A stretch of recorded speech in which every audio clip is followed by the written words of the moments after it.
This is a Danger Entertainment podcast. DangerEntertainment.net. Danger Entertainment Podcast Network.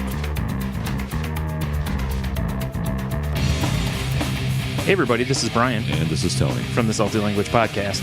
Part of Podgods Network. Check us out at saltylanguage.com. We're a podcast about two old-time friends just sitting around and talking about whatever chaps our asses. It's true. Whether it be music, TV, comics, books. Yep, we have interviews at times. Get a hold of us at Twitter at salty_language. And again, go to saltylanguage.com for all of our other links. So I guess have a beer, you'll be fine. And stay salty.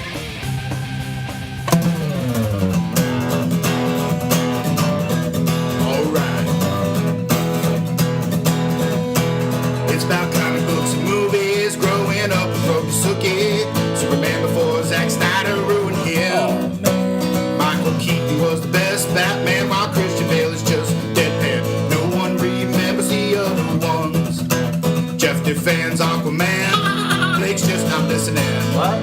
Jason impersonates Michael King. Some people just want to watch World Fun. Jeff nails another draft day.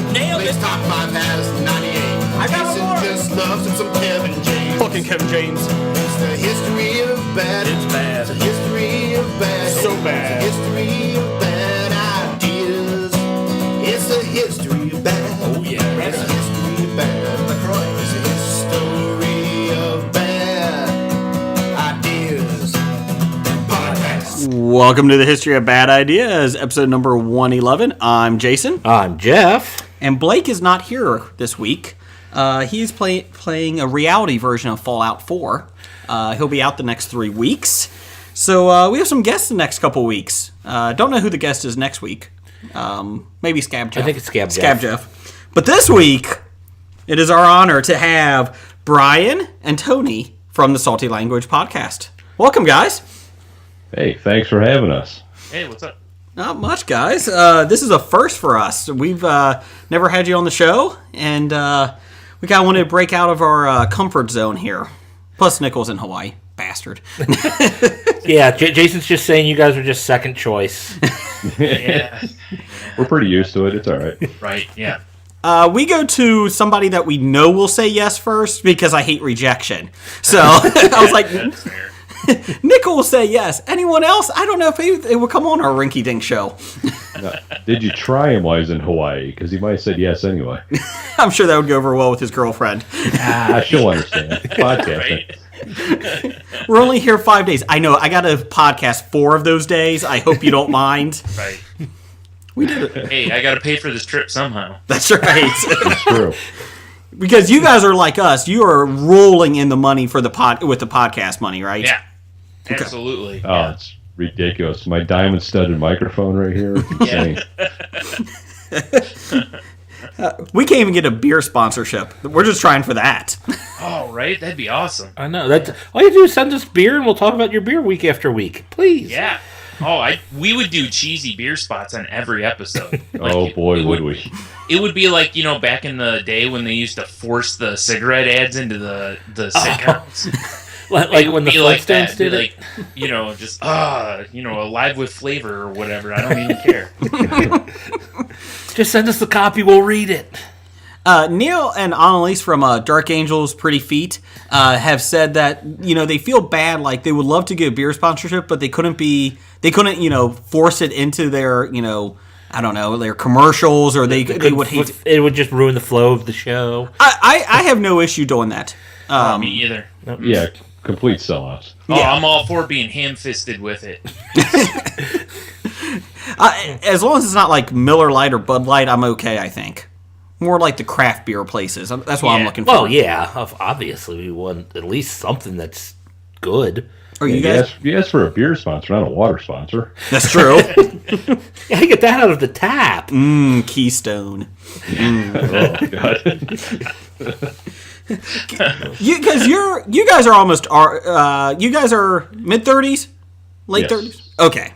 Yeah, 37. I'm 37. Okay, that's what I'll be in a couple weeks. Oh, you youngins. Yeah, Jeff's like 70. Like 44, like 70. Same thing. Once it gets past north of 40, it's over, buddy. Yeah, right. I'll go hang out with Neil some more. Did you guys in college have Zima? What was the worst beer or aka quotation beer, did you guys remember from the college days? Zima was pretty awful, but I never really partook. I think it was all about the natty. Oh. Yeah, it was Natty Ice or Light or Bud Ice. Moosehead, too. Yeah. Bud Ice was the first beer, I'm air quoting, beer I ever had. And I was like, I'm never drinking this again. And I never have. Wow, I actually didn't think Bud Ice was bad compared to a lot of the stuff I had. Hams. Wow. Hams was the bad one, I think, for me. What was Hams? I think it's I don't know, Hams. It had a bear on it. And... Yeah, I remember my dad had a sign in his garage for Hams. But See, I Jeff, never you had are it. old. Yeah. So I'm old. It was a dad beer, you know? Well, yeah, that's why it was so cheap. Right. I mean, it was like one day we're like, oh god, because first started college, it's like, oh, we'll get the more of the expensiver stuff. Expensiver? Yeah. More of the expensive stuff, and then when we started running out of money, and then it's like, okay, now it's what's cheap? It's like, oh, this is even cheaper than Natty Light. Oh. Perfect. Hams with 2 M's. Yeah. I only had it once. You guys See, it's extra value because it gets you drunk and you get an extra M in there. That is value. Yeah, the extra M is for drunk. I used to drink Red Dog. You remember that? Yeah, I remember. God, I remember Red Dog. Yeah. I remember those 90s in your face, extreme kind of ads for it. Oh, yeah, that's the one where if you turned it upside down and covered up half the logo, it looked like Batman going down on a woman. Yes. Yeah. I still have that ingrained in my mind, and I'm not kidding. As soon as I... Ugh. We did Zima with the Jolly Rancher, and God, that was still awful. It sounds like just puckers, right? Pretty much. Yeah, Yeah. say drunk and diabetic. There's a podcast waiting to happen. Yeah, really. Can you TM that right now? Trademark Yeah, that? right? I'm already registering the website. Where can we find you guys at before we get into this? I guess saltylanguage.com for our podcast, and if you're Twitter, I'm at Monotony on Twitter. Brian's at. I'm at Stunami. And Our we're- show is at salty_language. Great. And of course, you can always find us in your dreams. Ooh. Well, naturally. Well, since I got that pillowcase made with you guys on it. I see you've been to our Zazzle store. Yeah. One night I sleep with Tony, the other night it's with Brian. Just go back and forth. We actually made that joke a couple episodes ago, I think, because I made a comment that we had that pillow that way either side was the cool side of the pillow. Yes. Can we do a moment of silence for Stuart Scott there? Cool side. Oh, Stuart. Well, along with you guys are what, episode like 6,000 into your podcast, right? Something like that. Is there any point that you're just going to stop numbering them or anything like that? I don't know. At the point now, it's just kind of fun to see how high up we can get. It's like a high score. It's like a leaderboard. I figure after we hit like 500, I don't know, it might be kind of fun to, just start arbitrarily Season 2. looking first. Yeah. Maybe we'll just do like Marvel. We'll only do like up to a certain number, and then we'll just reboot it every time. You hit that number again or something. I don't know. Or letter them. Episode yeah. L. Oh, yeah, this is true. We go into Roman numerals. Yeah. They're not Sesame Street. We're being sponsored by M. Could be. Hams, maybe, but not M. Yeah. Unless Hams wants to sponsor us, then they're my favorite beer of all time. Man, I don't know. I mean, seriously, if one of those beers came to you and it offered you, and I don't want to say like an over-the-top lucrative deal, but, something that, made you at least have to consider them, yeah, man, it'd be a tough one. Our bar is pretty low. If they would pay for our podcasting host for the whole year, that's pretty high Right. for us. Yeah, See, that's for what sure. I'm saying, yeah. It's like if one of I those would beers- choke down a beneficial. Hams every episode. That's what I'm saying. Like if Baltica came to us, it's Wow, the that's a SARS, different story. and it's the official, Russian beer of the Salty Language program, but if true. they actually made it official with cash or rubles or whatever, I mean, we'd have to do it. I'm thinking I would probably drink a lot more of other good stuff beforehand, and then once the show started, then you could start drinking the hams or natty ice. Oh, That's pretty much how I drank in college. When I used drank like that, was I would buy like a tall boy or something of beers that are for a 6-pack of things I really liked, and then after I was done with those, I was kind of numb and buzzing. So then I would just start knocking back the cheap beer. and the funny thing is too, like how the craft beer basically has exploded everywhere. You walk down the street and there's like 6 breweries now. Mm-hmm. I started doing it about 4 or 5 years ago. I started becoming a craft beer snob, basically. And, like, for the people that don't drink the craft beer, your friends, it's like you're the outcast. Like, oh, you're too good to drink Bud Light? No, I just like good beer. I'm sorry. I'm sorry that I'm paying a little bit more. I just like it. I feel really like you have the craft side of it, and then you have everyone else. And that's in our circle of friends, you're the outcast if you drink the Budweiser now, and it's kind of more due to us. Yeah, we just browbeat you into submission. Yeah, Jason, I think that's more your family. Yeah, that might be more my family. In-laws. I think your in-laws are the ones that give you grief about not drinking Miller Lite. We had a birthday party for my daughter here this week, and every couple of the people didn't bring beer. So I was like, well, you can go in the fridge, help yourself. And even my dad's like, that craft beer is nothing but shit. And I'm like, no, it's good beer. Have you tried it? I've tried one. Well, there's more than one flavor, Dad. Yeah, if that one is hot dog beer, I get it. We were at a beer fest last year where there were 1,000 different beers at just that one beer fest. Wow. Jeez. So, yeah.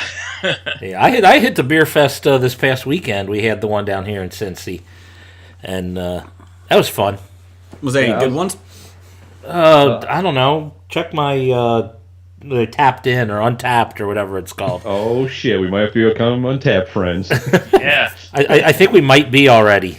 Oh, maybe. You're like, oh, that's that guy. Oh, yeah, okay. Who's this Jeff guy that keeps sending me this stuff? I don't know him. I was also told to pass this along from my lovely wife that the next time there's a beer fest in Cincinnati, you're supposed to let us know and we'll come down. Oh. She's also a beer snob. Okay. Well, I think it's every close to Valentine's weekend. Oh, So. what a way to celebrate. How romantical. Nothing says romance like, let's get drunk. Yeah, exactly. That's what Blake does. That's true. Well, if not only do you drink for Valentine's Day for romance, the NFL has is very romantic too around the Super Bowl. If you guys saw that commercial, that the city's population goes up 9 months after the winning team wins the Super Bowl. Oh. Thanks, NFL. Right. You're now in our bedrooms. Super Bowl babies. Right? Hashtag Super Bowl babies.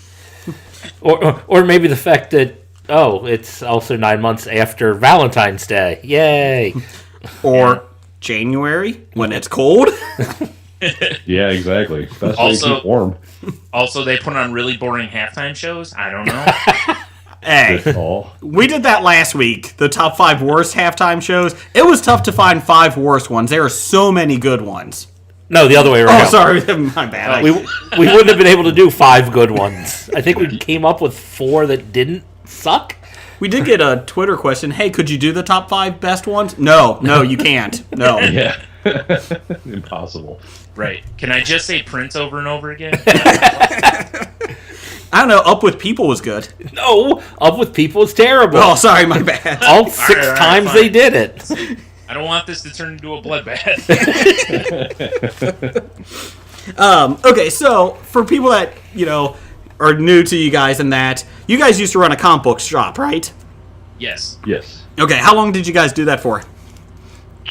2 years. Yeah. Okay. 2 years. Yep. Why did you get out of that lucrative business? It was so lucrative. Too much money, man. We cashed out. Good call. Is it as much fun as everybody thinks? Yes and no. Right. Okay. It's as much fun as everyone thinks, but it's also probably, for every bit of fun as it is, it's that much stress. because it's a very difficult business to make any money in. Mm-hmm. And plus you have to fight fads and all sorts of stuff. Like right now, like you look at something like you see these lists come out where Diamond is like, look at all these books that sold, and people are like, wow, comic books are doing awesome, and you're like, time out. That just means that's how many books were sold to retailers. That doesn't mean that retailers move that many copies. Good point. So there's a million Star Wars that were sold, but that doesn't mean that all of them are not sitting in quarter bins 6 months from now. Yeah, that doesn't mean that the people came through the doors and bought them. That just means they were shipped out from the distributor. And Diamond loves it. Yeah, exactly. And it also doesn't mean that those are going to hold any value. Could be people speculate and, and all this, but there's a lot of stuff to it. Like, once you buy this, like as a shop, once you buy copies of books, Diamond, you can return some of the books, but sometimes you can't, and then back issues, it's a dice roll whether they go up or not, and the ones that don't, you're sitting on, at the time we had a shop, it was about $1.75 a book. You're just sitting on that money. And you're just like, wow, look at all those $1.75s were not moving. So it's really difficult, but it's so much fun, that I'd love to do it again, but at the same time, it'd probably have to be outside my mind to do it. For sure. I always told my wife that would be she's like, if you had the money, what would you do? And I always said that's what I would do, is open up a comic book shop, like pretty much like every geek says. But the first thing she goes is, you hate people. How would you talk to them? And I said, I can be friendly. I used to work retail. I don't know if I could handle the person that stands in your shop for 5 hours just staring at everything. I would have an issue with that, I think. I always used to say people bought my tolerance.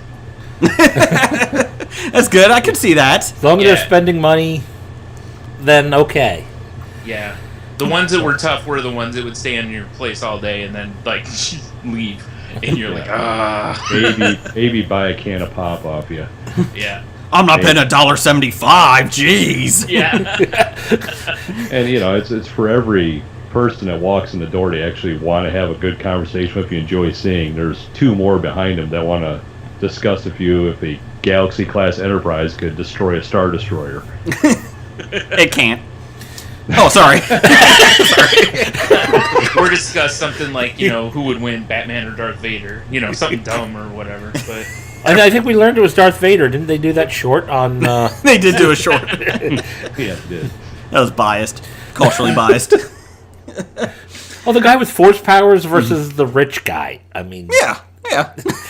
My comment to my wife was about opening up comic book stores that I would have to have enough FU money that I would be okay losing money on the shop. Yeah, actually, that would make a huge difference. That would be perfect, actually. Because, like, seriously, in the town, like, we live right by Toledo, and there's a couple of shops in Toledo that I believe at least one of them has FU money, as far as not really FU money, but enough that he can absorb the downtimes. And I think that has allowed him to stay open for, I don't know, he's been there for, I don't know, forever. How long, 20 years, 25 years.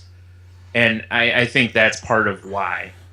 And, so that certainly makes a difference. We didn't going into it, and it, it's a really tough thing to recruit people to a shop too, because it's hard to just get the word out that you're open, Well, everything around us, the shops, the one shop is comic books, but they're doing a lot of Legos. They've done a huge Lego area. Really? Yeah. Which I'm sure they're making money hand over fist now because Lego's so, everybody's buying it. Oh, for sure. I read something not too long ago that Legos are a better investment than gold. Yeah, I heard that. It's mind-blowing to me. Yeah. Is this going to be like the 1990s comic book? Tinfoil covers. I got my Youngblood #1. I can retire now, right? I hope. Because that means I can too.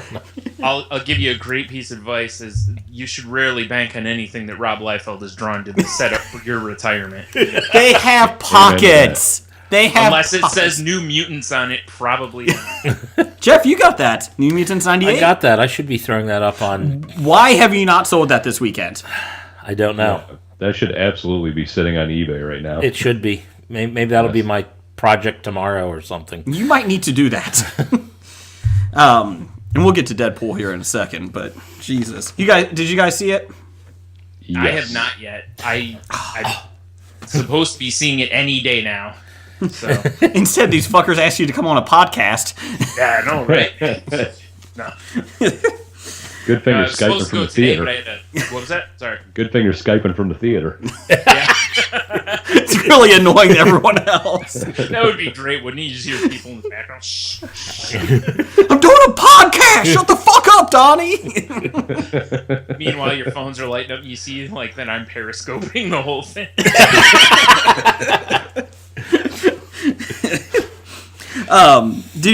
So do you guys watch The Walking Dead? I do, yeah. Okay. I did. Okay. I think I do remember this. Go ahead. Yeah, it's been a while. I'm like in the middle of season 2, so I'm a little behind, guys. Oh! You're farther than me.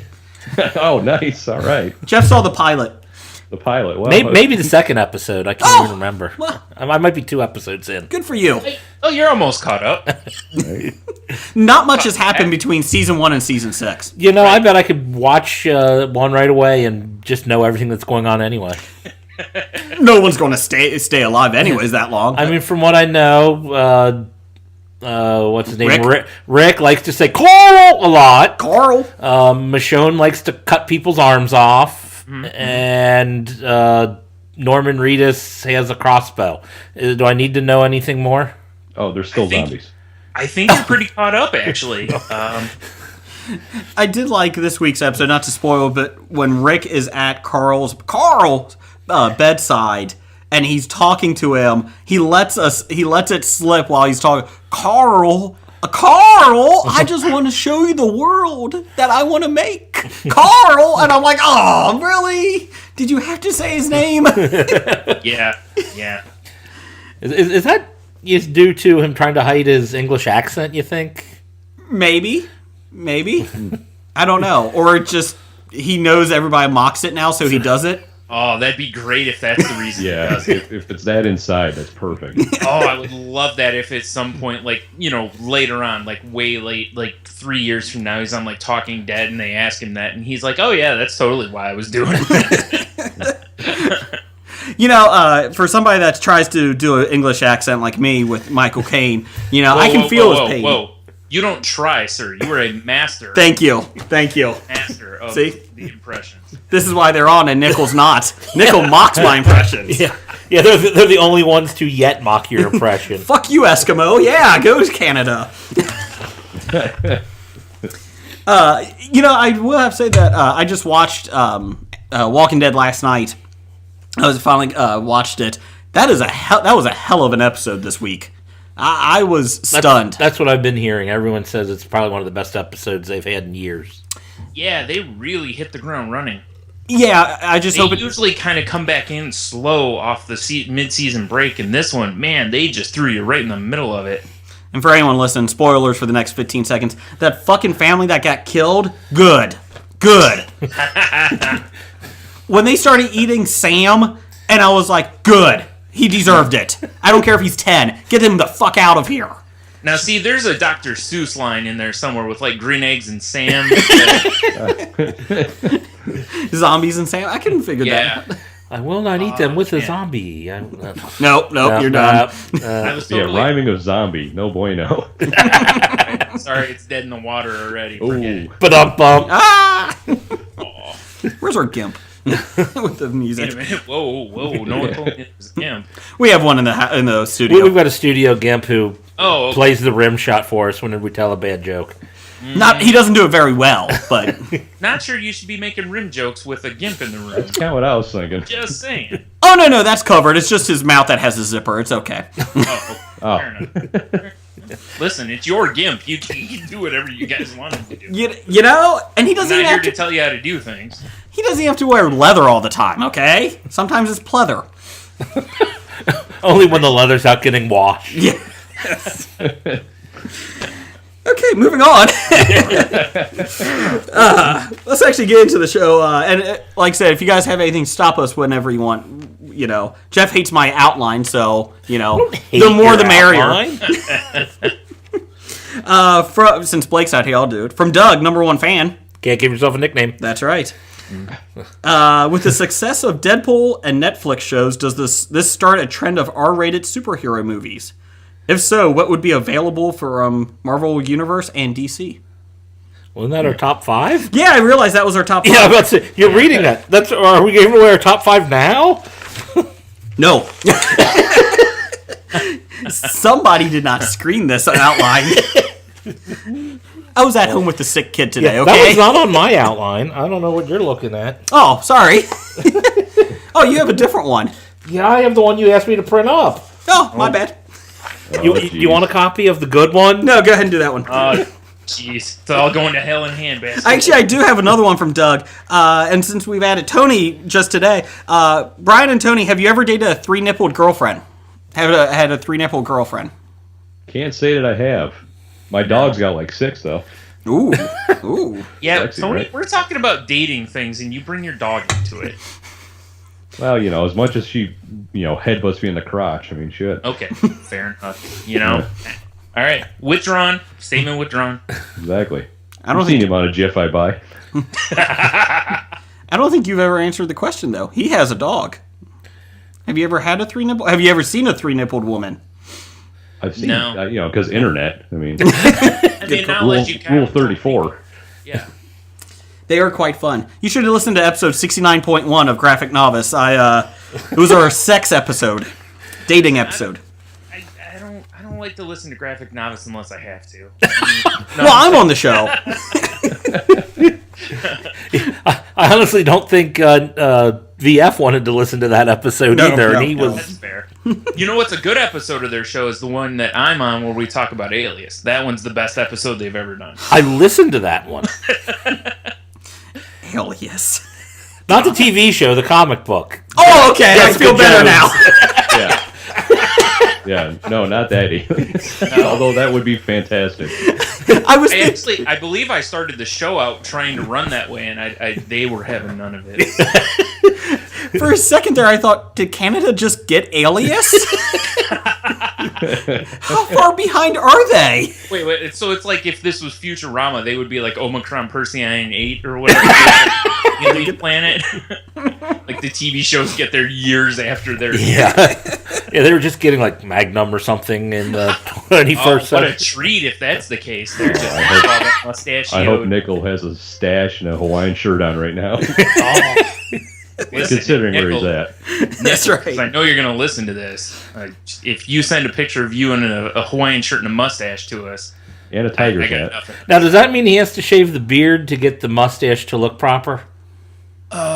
Probably. So he probably won't do it because I wouldn't either. And I had a replica of the shirt because I was gonna do the Magnum PI Halloween costume. So You could just tat up the shirt and go as homeless Magnum. no. I was gonna go as Magnum now, because I'm fat.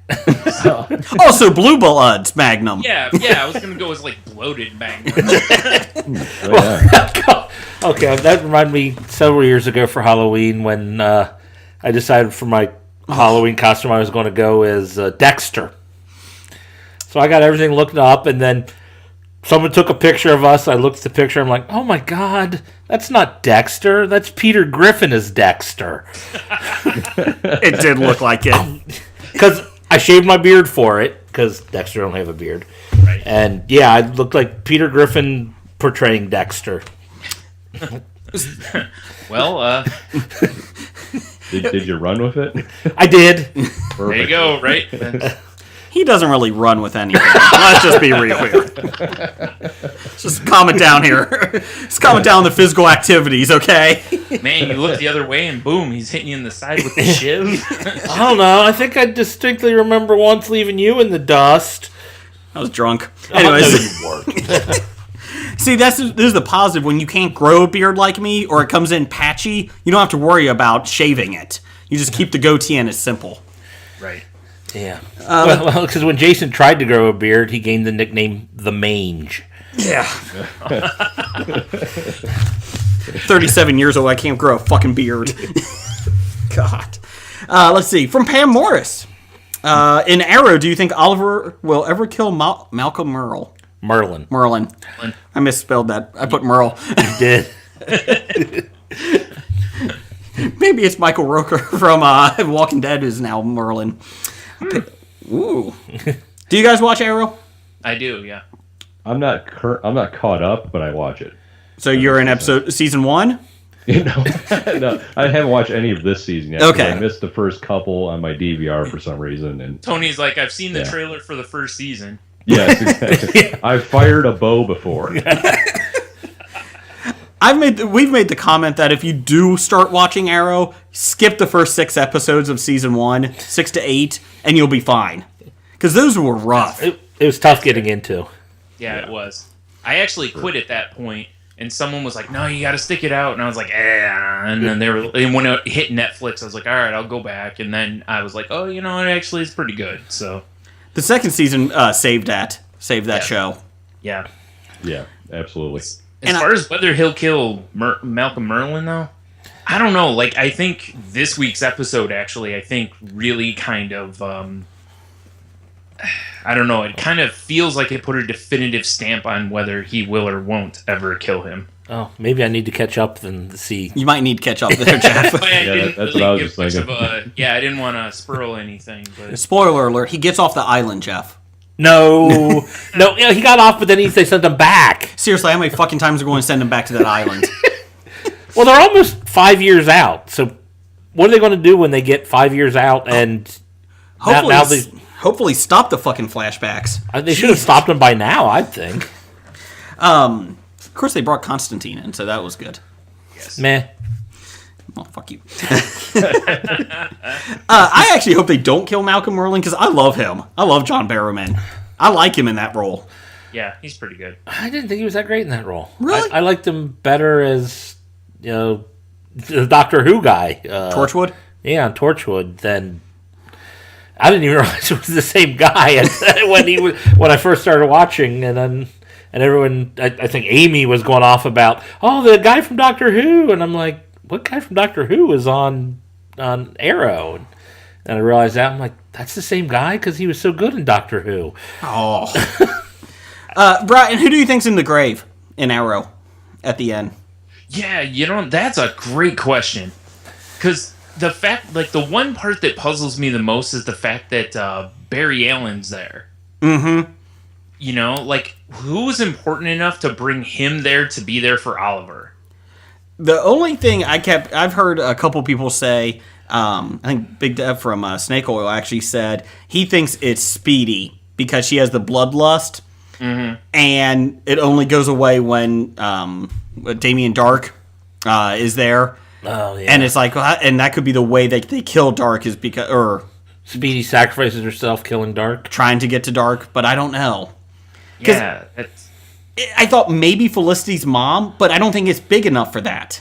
Yeah, why would... I mean, Barry and Felicity kind of had their little flirty, but I don't know. It's weird, So and I really don't have a guess. I really don't. I can't put anybody in enough of a spot because, the big characters, I don't assume they're going to kill off, Speedy is the only one of the big characters I think that they would kill. They could kill her off easily. And you know what? Bring Roy Harper back. I know he left the show to pursue other acting gigs, and he didn't get anything. Didn't he come back? He came back for one episode. Oh, it's just one episode? Yeah, it was just one episode. I would see if you could bring him back full time. I liked him better. But I don't think they killed Diggle, because he's too good in that role. Yeah. I can't see it being, what's his name? I can't think of his name. The police chief. Oh. I don't see Barry coming over for him, Let's be real. Nobody's going that fucking funeral. That police chief. You think Barry would show up if it's Black Canary? Ugh. I I guess. don't think so. Yeah, I don't. Yeah. That's my thing. Like, and same with Diggle. I don't think he shows up if it's him, unless I guess maybe, but I just don't. It feels like it needs to be someone Barry has a tie to, and Felicity's mom kind of, or Speedy, are like the only two that really make enough sense. Mm-hmm. You know? What if Barry shows up out of just respect? Because it only takes him like 30 seconds to get there. Yeah, true. It's like, yeah, I could drop in real quick. Oh, I don't know. I got a big day today. Okay, I'm done. Like, I have a whole day of self-doubting. I don't know what to do. The Flash, but I will always make that joke. I love the Flash TV series. I really do. Same here. But there's a ton of that in it. Oh, there is. Yeah. And we talked about this a lot on our show lately. Well, I have. I love Legends of Tomorrow. I love that show. That one I'm caught up on. I am too. Yes, I am too. So I think that might be the most fun show I've seen in a long time. And Captain Cold's awesome. I like Captain Cold. I can't get hooked on that show. Really? I think it's because I just have this thing against, like, time travel shows. Oh. Like, I have a thing in, like, comic books and time travel, too. Like, I don't know what it is. I don't know what it is. I just have an issue with it. I certainly understand it, because if you start thinking about it, then you're, no, wait. I mean, you just got to clear your mind of, like, all sense of reality as far as time travel shows go, because they just make up their own rules of time travel. I beg to differ. DC Comics has never screwed up any comic with a time travel story. Not at all. Wait a minute. I'm just saying, they do such a good job. Even Marvel does a great job with time stories. Yes. Right, absolutely, yeah. Yeah. How about one more day? Fuck you. All these time travel stories One where more they day. just wipe out everything you've just read, and so the stuff you've spent years reading on is now null and void. Marvel just has the devil come into it. Oh, Yeah. we're going to save this 80-year-old aunt of yours. We're going to wipe out your marriage to a supermodel. Yeah, that's fucking smart. Thanks. I'm still bitter. Yeah, realistically, Peter Parker would have been more like, she had a good run. I mean, Oh god, she's gonna probably within the year die in her sleep anyway. So I mean, she was falling a lot already. I'll be honest. We're going to wipe out this marriage to your supermodel wife or your aunt dies. I'm going to push her down the steps. Right? Yeah. I'll pull the frickin' trigger. What do you mean? Yeah. What am I going to miss more, Aunt May's meatloaf or dead ass? Right? I'm saying. I already killed her husband. So at this point, I'm just finishing the circle of life 40 years later. You know? Yeah. 20 years later. What I'm saying. It's like, look, she can go be with Uncle Ben.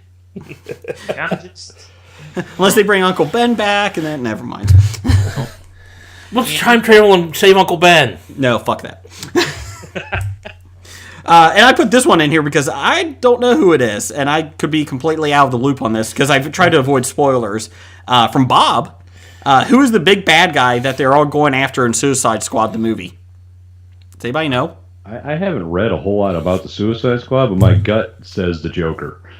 You think? No, he's only supposed to be in it like small parts. Really? But he's in so much of the trailer, just I as know. Joker, I guess. Yeah, from my understanding, like the Joker was going to be kind of a Hannibal Lecter thing where he's in jail already. They might show, like at the very beginning, they show him catch him, and then he's what spawns them to think, well, let's get the bad criminals to help us.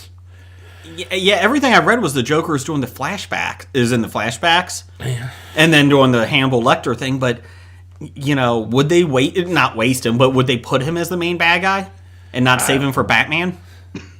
Yeah, I don't know. So that's the thing is, like, I think we're supposed to feel sorry-ish for the Suicide Squad in that, and you're supposed to hate, like, Amanda Waller and what do you call it? That organization. So they're kind of the bad guy, and whoever they're going after is also probably kind of the bad guy. Since the Suicide Squad are supposed to be who we're sympathetic toward in the movie. Right. So I don't really know. But yeah, who could be really so bad that they would actually send out these 8 or however many hardened criminals after them? Fish Mooney. Please, let's have that happen. Yeah. Oh. See, you topped me. I was just gonna go, to my well and just say, unless it's just like come to life Rob Liefeld art. Rob Liefeld's art only works if you're at the right perspective. Otherwise, people are completely out of proportion. Plus, they don't have feet. They can't walk. And I've seen the trailer, and there's feet in there. Many ankles and knees. Yeah, it's just one low kick. Oh shit! What was that? The time we were at the comic trivia night at the local bar, and they asked a question about Rob Liefeld, and we couldn't remember his name. So I'm like, wrote down the guy who can't draw feet. And we got it. They gave it to us. Like, close enough. Maybe. Yeah, seriously though, I don't know. I haven't read anything about who's the villains or who they're against in the movie though. King Tut. Let's hope. Probably the Russians. Yeah, that's probably it. It's probably just terrorist cells or something. How funny would it be though if like you get so pumped for this movie, you get in the theater, and seriously, like King Tut is your bad guy? What the fuck? This is why they kept it hidden. We'll just pull one from your thing last week. They're just going to steal the Wrecking Crew from Marvel. Now we're talking. Thank you, Tony. I love the Wrecking Crew. In hindsight, I looked at them a little bit more after last week's episode. They really suck. Or taking the other. Maybe they'll use the Cutting Crew instead, and they'll just sing at it. No, that was last week. Sorry, last week. My bad. Or maybe they'll just get you to sing. The Cutting Crew. Maybe you will be the bad guy. We interviewed this author a couple months ago that did a Southern book, and I told Southern book. Well, it was a mystic book. A book that took place in the South. The South. I thought not many words, lots of pictures. Yes. Like New Orleans and a Creole atmosphere. And I keep asking him when I can come on to do a character on his audiobook. I have not gotten a response. I'm kind of disappointed. Yeah, I think he pretty much gave you the finger when you asked him Yes, that. he did. Yes, he did. A dramatic reading, even. Auto declare. Okay, so we're going with King Tut for the Suicide Squad, Bob. Thanks. Snake Oil at SOC Podcast. Which classic horror flick would you like to reboot? None. Well, I know you don't. None at all. Get rid of them all. Fuck you. What about that cheesy series, the Puppet Master series, with the little guy with the fedora and the knife hand? Oh, God. Growing up, one of my friends made me watch all of those. Every time they came to the local video store, now I feel old, we would go up there and like, Puppet Master 5 is out. No, let's not get that. Blood Diner's out. Let's get that one. Nice. Quilt face. Quilt face. I would like to see Creature from Black Lagoon. I'm intrigued by that. I love that movie. It's not good, but I would love to see them redo it. So, anything from you guys? Besides Puppet Master? Are you there? Yeah, I am. I'm Thought we lost. trying to think of one that hasn't already been rebooted. Have they redone Candyman? Why would you? Has it been long enough to redo Candyman? Yeah, because some of these they reboot like 5 years after the last reboot. Dr. Giggles? Can we redo Dr. Giggles? Did you see? Can they reboot? Have you seen the Amazing Spider-Man franchise? They reboot that after 3 years. How about Critters? Oh, I love Critters. Nice. Can I pick Leprechaun? Yeah, you can pick that. I'm gonna pick Leprechaun, but specifically, I want Leprechaun, in the hood. Well, because I want a whole franchise. Like I want Leprechaun in the hood 1, 2, 3, 4. I don't want. Yeah. You only want Leprechaun in the hood, nowhere else.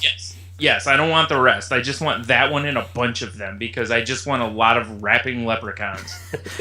Only if it stars Peter Dinklage. ooh. I was going to say Warwick Davis again, right now. Yes. Yeah. Sure. Or you could go the complete opposite, do Peter Mayhew as with the Leprechaun. Complete opposite. Peter Mayhew in the dramatic role you never thought he'd play. Have you seen him recently? He kind of looks like a leprechaun. He's looking a little rough. No, I saw him like 10 years ago when he looked rough. And that was before he got good knees. Or new knees. Oh, yeah, seriously. We saw him. Do you remember seeing him in Chicago, Tony? Yes. When we were at Wizard World? Dude, he was looking rough walking around. So, I'm glad he got some new knees. Yeah, I just pulled him up. You're right. Oof. He's looking rough, all right. At least George Lucas bought his knees. That was kind of nice. Yeah. I think it was payback for, really sorry for making the prequels. Here's your new knees. Yeah, that's fair. Billions suffered because of you, George. So you think he owes everybody knees? He should direct episode 9. Everybody really wants him to. And by everybody... Mayhew? Yes! That actually would work. I will only accept that if he wears the Chewbacca costume while directing. Yes. And I want a documentary of it. He's got that bullhorn, but looks like a bowcaster. I like it. And he can only speak Wookiee while directing. Yes. So it's not much different than what George Lucas does when he directs. Pretty much. Except he'll have a chin. Yeah. Damn it, Brian, you beat me to it. Hayden Christensen, I know you have some acting skill. Please do not use it in this episode. Please. Let's see. From Pop Culture Cafe, another fellow Canadians that we've insulted today. Linda Carter from TV Wonder Woman might be in the new Wonder Woman movie. Your thoughts? Is she the new Wonder Woman? No, she won't be the new Wonder Woman. But of course she should be in it. I mean, they do it and all, give a throwback. They let Lou Ferrigno in the Hulk movies. And there's other examples that are escaping me right now. I'm fine with it. Yeah, and Ant-Man, they let Garrett Morris be an Ant-Man. That's true. They should let Garrett Morris be in everything. Yes. Garrett Morris should be in a lot of things yelling. Anyway, as that's maybe one of my favorite Saturday Night Live bits ever. You know what? I'm sorry. Go ahead, Tony. Let's see. And be perfectly honest, given however old she is now, she's still quite the looker. She is for her. Are you saying you'd still lasso her, Tony? Sometimes, Brian, you just got to do it for story. You're going lasso. Out of respect. Out of respect. Who was it? Colin, who's the quirky guy? Colin Farrell? Who played Bullseye in Daredevil. Oh, yeah. Colin Farrell. God. Yeah. Ugh. Yeah. Hey, Jason likes that movie. The director's cut is a good version. Shut up. I couldn't take the, bullseye scar in his forehead. It was subtle. Yeah. It's kind of the same thing, Manson was going for. No, subtle. I think Colin Farrell said that he has asked a 90-year-old woman to have sex with him, and the reason is just for the story, and she turned him down. So I was like, good for you for trying that. He also asked him or her? Both. Oh. Would you sleep with Colin Farrell? He looks like he hasn't bathed in like 6 days. Yeah, he looks like he's a walking disease. Yeah, that's exactly right. But she's 96. Probably it isn't that I wouldn't have sex with a younger guy. It's just not this one. He looks dirtier than Matthew McConaughey. Right. Playing bongo drums or whatever he plays down in Texas. On a dirt floor nude. That's the only way to play him. That's how, listen. That's what I do on my getaways. My wife is infatuated with Matthew McConaughey like every woman in America. And I go, he doesn't bathe or use deodorant, like underarm deodorant. And she's like, I don't care. I was like, no, I think you would. I don't know. Someone that dreamy looking probably smells as good as he looks. Oh, God. Smells like cotton candy or something. Oh, God. I just couldn't get past it. Good thing. Good thing he's not my crush. Yeah, good thing he's not your type there, Jay. Yeah, his musk is not meant for your nose, sir. He's not on my five actors or actresses that I could sleep with in our marriage. So. But is he on hers? Oh, yeah. Yeah. I think if you had one in common, then you can just go to a 3-way. Yeah, that's not happening. Pop culture continues to taunt us. Supergirl wins Best New Drama. I think it was a People's Choice. I didn't know what they won that for. I'm going People's Choice. Why? Because I think we won a People's Choice once. Going to watch it now? Nope. Nope. Nah, I'm good. I watched 2 episodes and was like, nope. I think I got you beat. I think I saw 3 episodes. Oh, all right. Have you gone back since the Martian Manhunter's been in it? Yeah, I actually saw last week's episode. Mm-hmm. It was weird. I was over at my parents' and my dad was watching it. Really? Yeah. It's like, all right, Dad's into Supergirl. That's the demographic they're going for. 80 to 90-year-old men. That's great. Well, they got it if that's what they're looking for. Wait, what was it? A chance? Was the remote just lost? Like under the couch or something? No. He was passed out drunk, but, it was on. That explains it. No, actually, he kept flipping back because he hates commercials, so he's flipping between that and something else, and he kept going back to it. Wow. Ugh. Probably an NCIS because there's only 6 of those on. Yeah. Could have been wrestling. I don't remember. Oh, well, okay, then. That's classy. I'll give you That's that. perfectly okay. Let's Talk about that. let's Fuck Roman Reigns. If Dean Ambrose does not win at Fastlane this week, I'm going to riot. I don't know where I'm going to riot, but I'm going to riot. I do know he turned it on, and Dolph Ziggler was wrestling. He's like, God, these two wrestle every week. Yes, they do. Yeah, they do. Yeah. Jeff's brother knows Dolph, right? Oh, he's like friends with Dolph's brother. Yeah. I don't know if he actually ever met Dolph or not. So I'm still trying to get Dolph to come on our show. And the first question I'm going to ask is, does Vince McMahon hate you? Like, is that the only reason you have not won a championship? Apparently they're making him a good guy now. He's been a good guy. Dolph needs to be a heel. What's this good guy stuff? Are you about 16 seasons behind on Monday Night Raw now? The only time I watch wrestling anymore is for WrestleMania, or not WrestleMania, for Royal Rumble. Royal Rumble, and you didn't have us over for that this year. We did not. I had my Arizona Cardinals NFC Championship game on. That worked well. Yeah.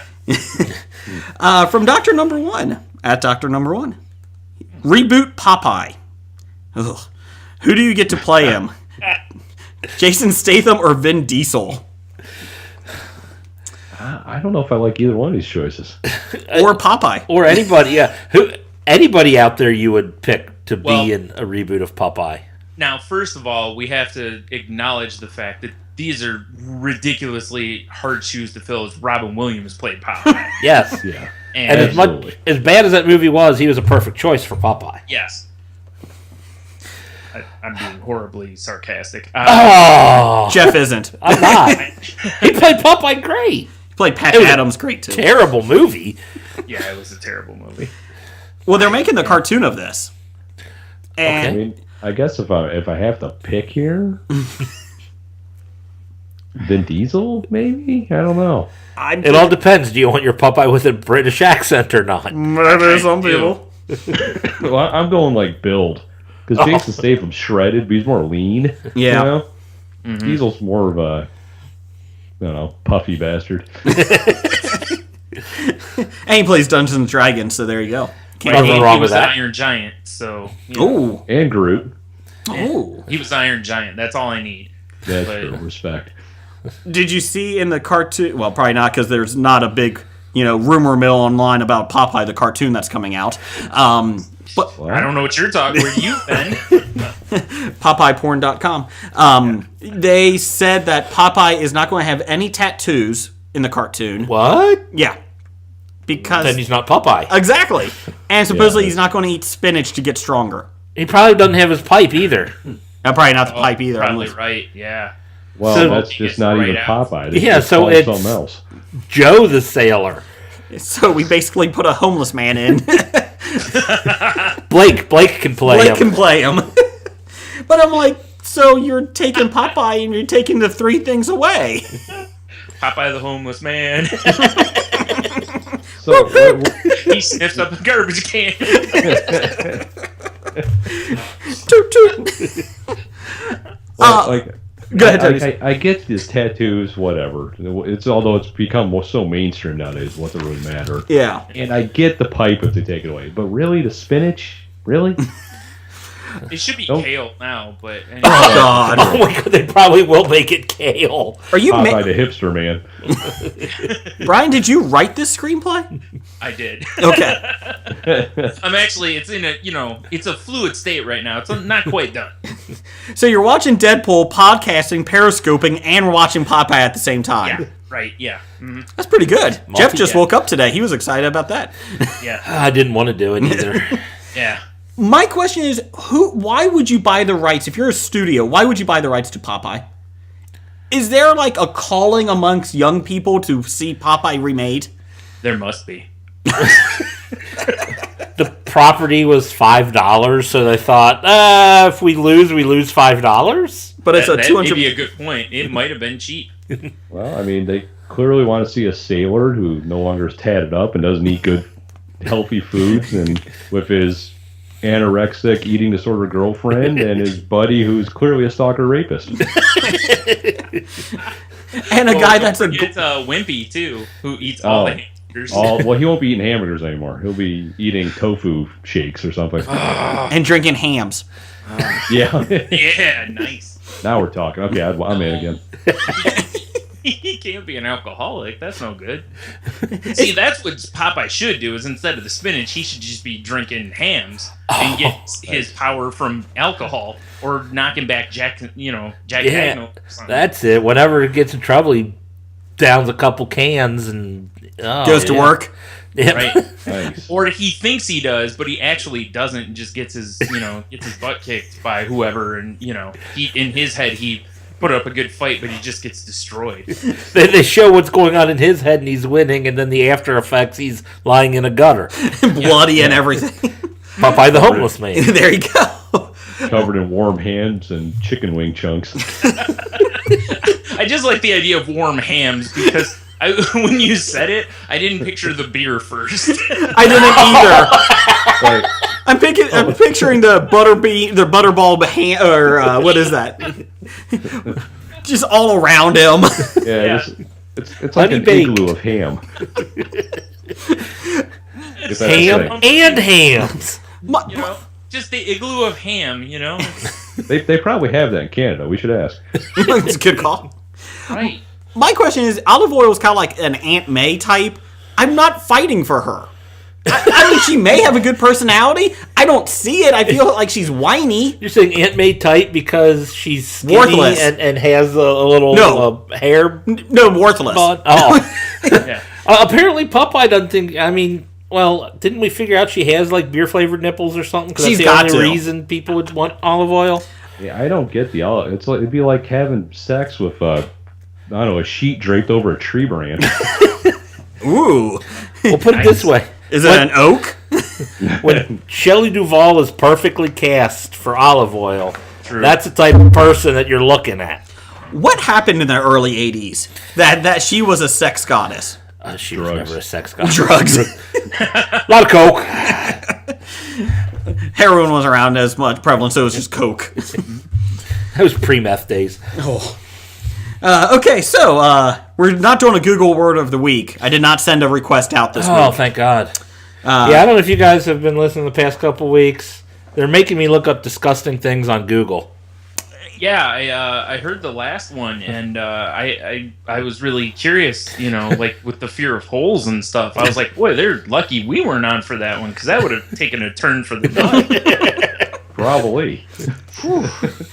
Well, it started about a month and a half ago when we asked Jeff to just Google nude. And or naked, I think it was. It was naked. Naked. You guys were probably talking Walking Dead or something, so to keep me occupied, you said just Google naked. On his computer. I'm not putting that on mine. Sure. Right. My wife would be like, what are you looking at with holes? I don't understand this. It was for science. Yeah. So, honey, sometimes we just have to do things for our podcast. So instead of Google the word of the week, we are doing Face Off. Oh, a Face Off this week. Want to take his face off? Thank you, Nicolas Cage. From Snake Oil, they have King Shark versus Tiger Shark. King Shark was on Flash.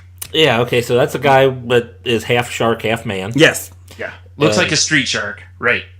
He does. He does. And That's Tiger exactly why he's Shark got my is the voice. one from Suicide Squad? Or who's Tiger Shark? He's from Marvel. Is he red or orange or something like that? He wears a red... Oh, is he a half shark, half man too? So they're both half... He's got the powers of a shark. He's got basically... No, stay with me here. He has basically Namor's powers, which are like, super speed and strength and everything. As long as he's underwater, he's fully strong and can swim really fast, and he also has adamantium teeth. But he has to be underwater to have his powers. So he has the red suit that he wears has a very thin thing in it that cycles water so he can stay fully strong.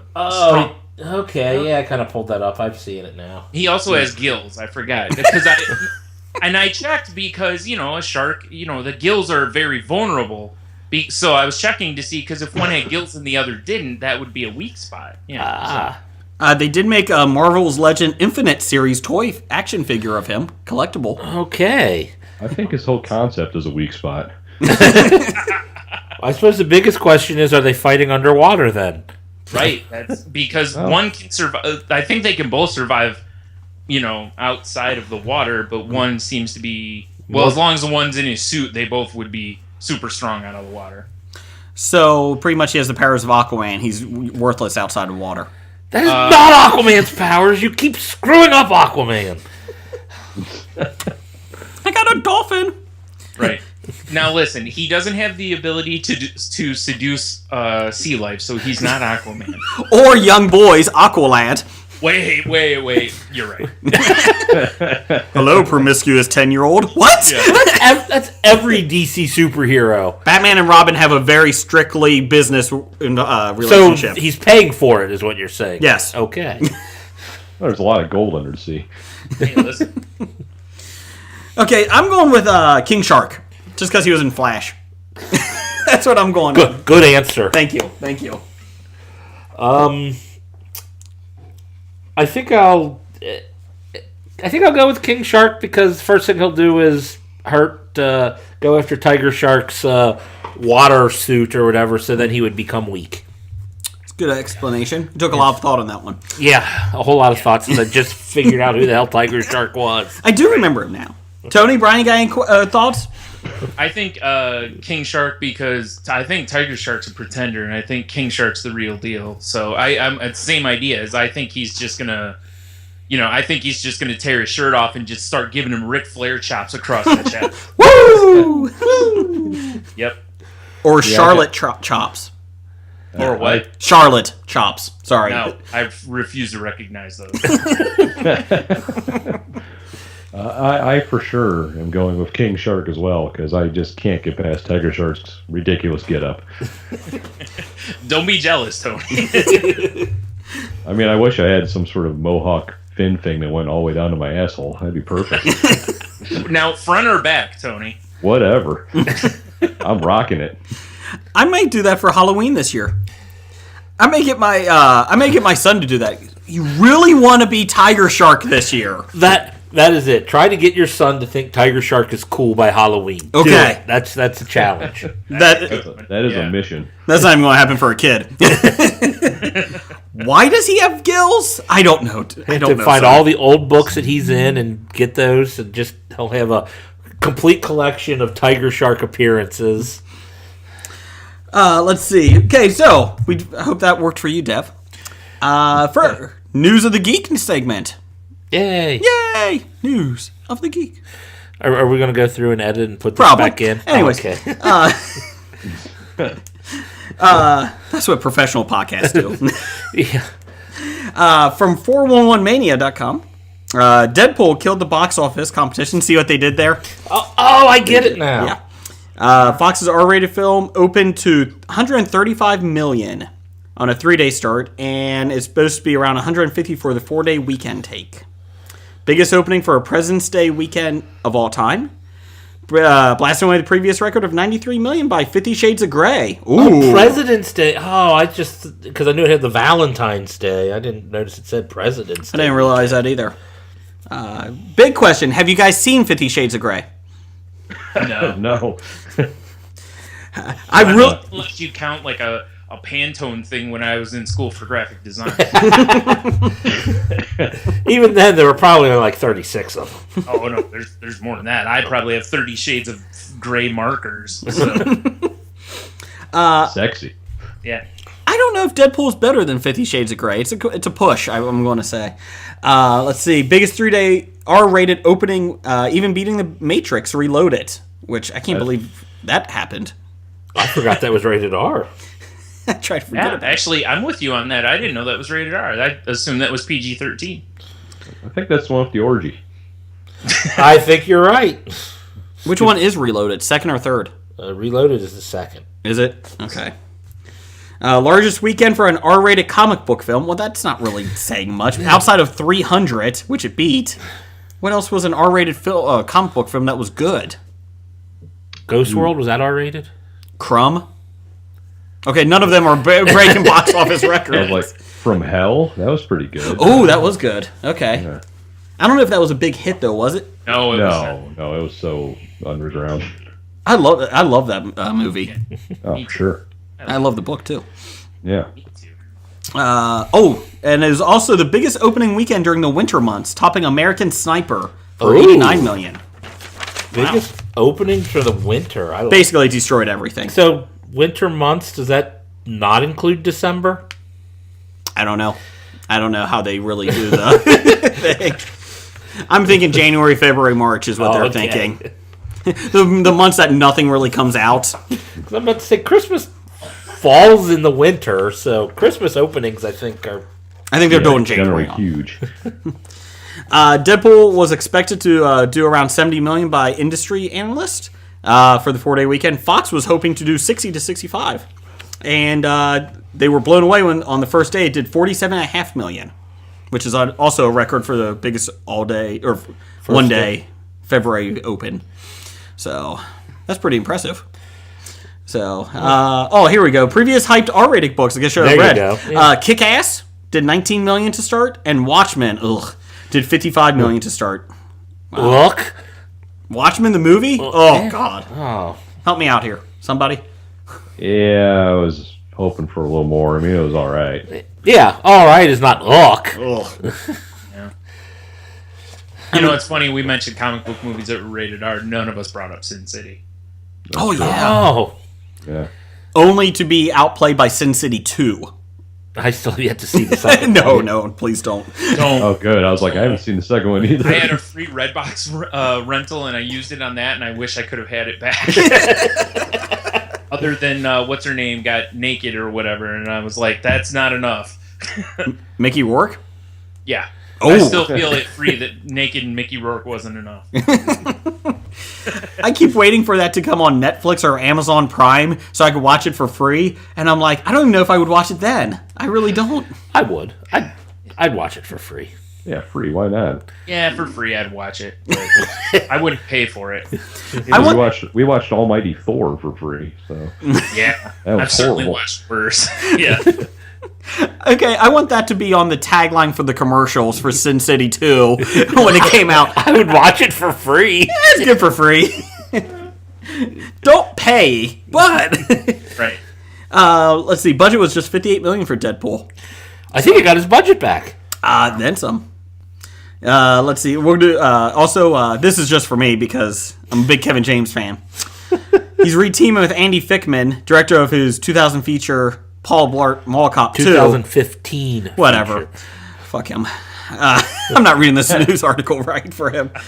He's set to direct the opening episode of James' multi-camera comedy series for CBS. Untitled show centers on newly retired police officer Kevin. Okay, time out. His name is Kevin. Is this Tony Danza? He Tony can't go by Danza. anybody else. He's doing the Tony Danza style of acting. Tony Danza, we need you to play a character named Chip. Nope, can't do. Gotta do Tony. I don't remember my lines. Kevin James looks forward to spending quality time with his wife and 3 kids, only to discover he faces much tougher challenges at home than he ever did on the streets. I'm going to say no on that. I bet those kids are sassy, too. Oh boy, are they? And his wife is going to be one of those. Well, probably shouldn't get it. This is a family program. Yeah. No, it isn't. Oh, you're talking our show or Kevin James' show. Yeah. That's not good for any family. Fortunately, you realize we now have a new segment we have to do on our show. Kevin, whatever the show is called, we'll have an update for that every week that they have a new episode. You know what that show's going to be called? Kevin. Kevin, I'm telling you, it's going to be called Kevin. Oh God. You know what I hope it is? I hope it's some sort of a pun on, police names or something like that, because that's the only thing it could be. Like something that would have been in the 80s. Like, I don't know what. I can't come up with one right now, but something to do with cufflinks. Yeah, just something like that. I don't know. I got cufflinks. Yeah, I hope this joins Dr. Ken on Friday nights, because that would be... His last name will be like Cuffs or something like that, and that'll be the name of the show. Yeah, exactly. It'll be something like that. The Christian Slater movie? Yeah. What if it's called The Beat and he's just an abusive father and husband? Okay, I just took a drink of water and that almost came out. Yeah, he just did a spit take. I'm totally in if that's the case. He's beating his children all over it. And that's the tougher challenges at home. They can all take a punch. They can all take a punch. They got daddy's chin. He just comes home drunk every day from the bar, which is owned by a former cop friend. Oh, yeah. Shut up! Oh my god, yeah, I'm excited. I really am. Kevin James is my hero. And, I'm kind of surprised after, Pixels that he would be going back to TV. I thought Pixels would really propel him to the next level.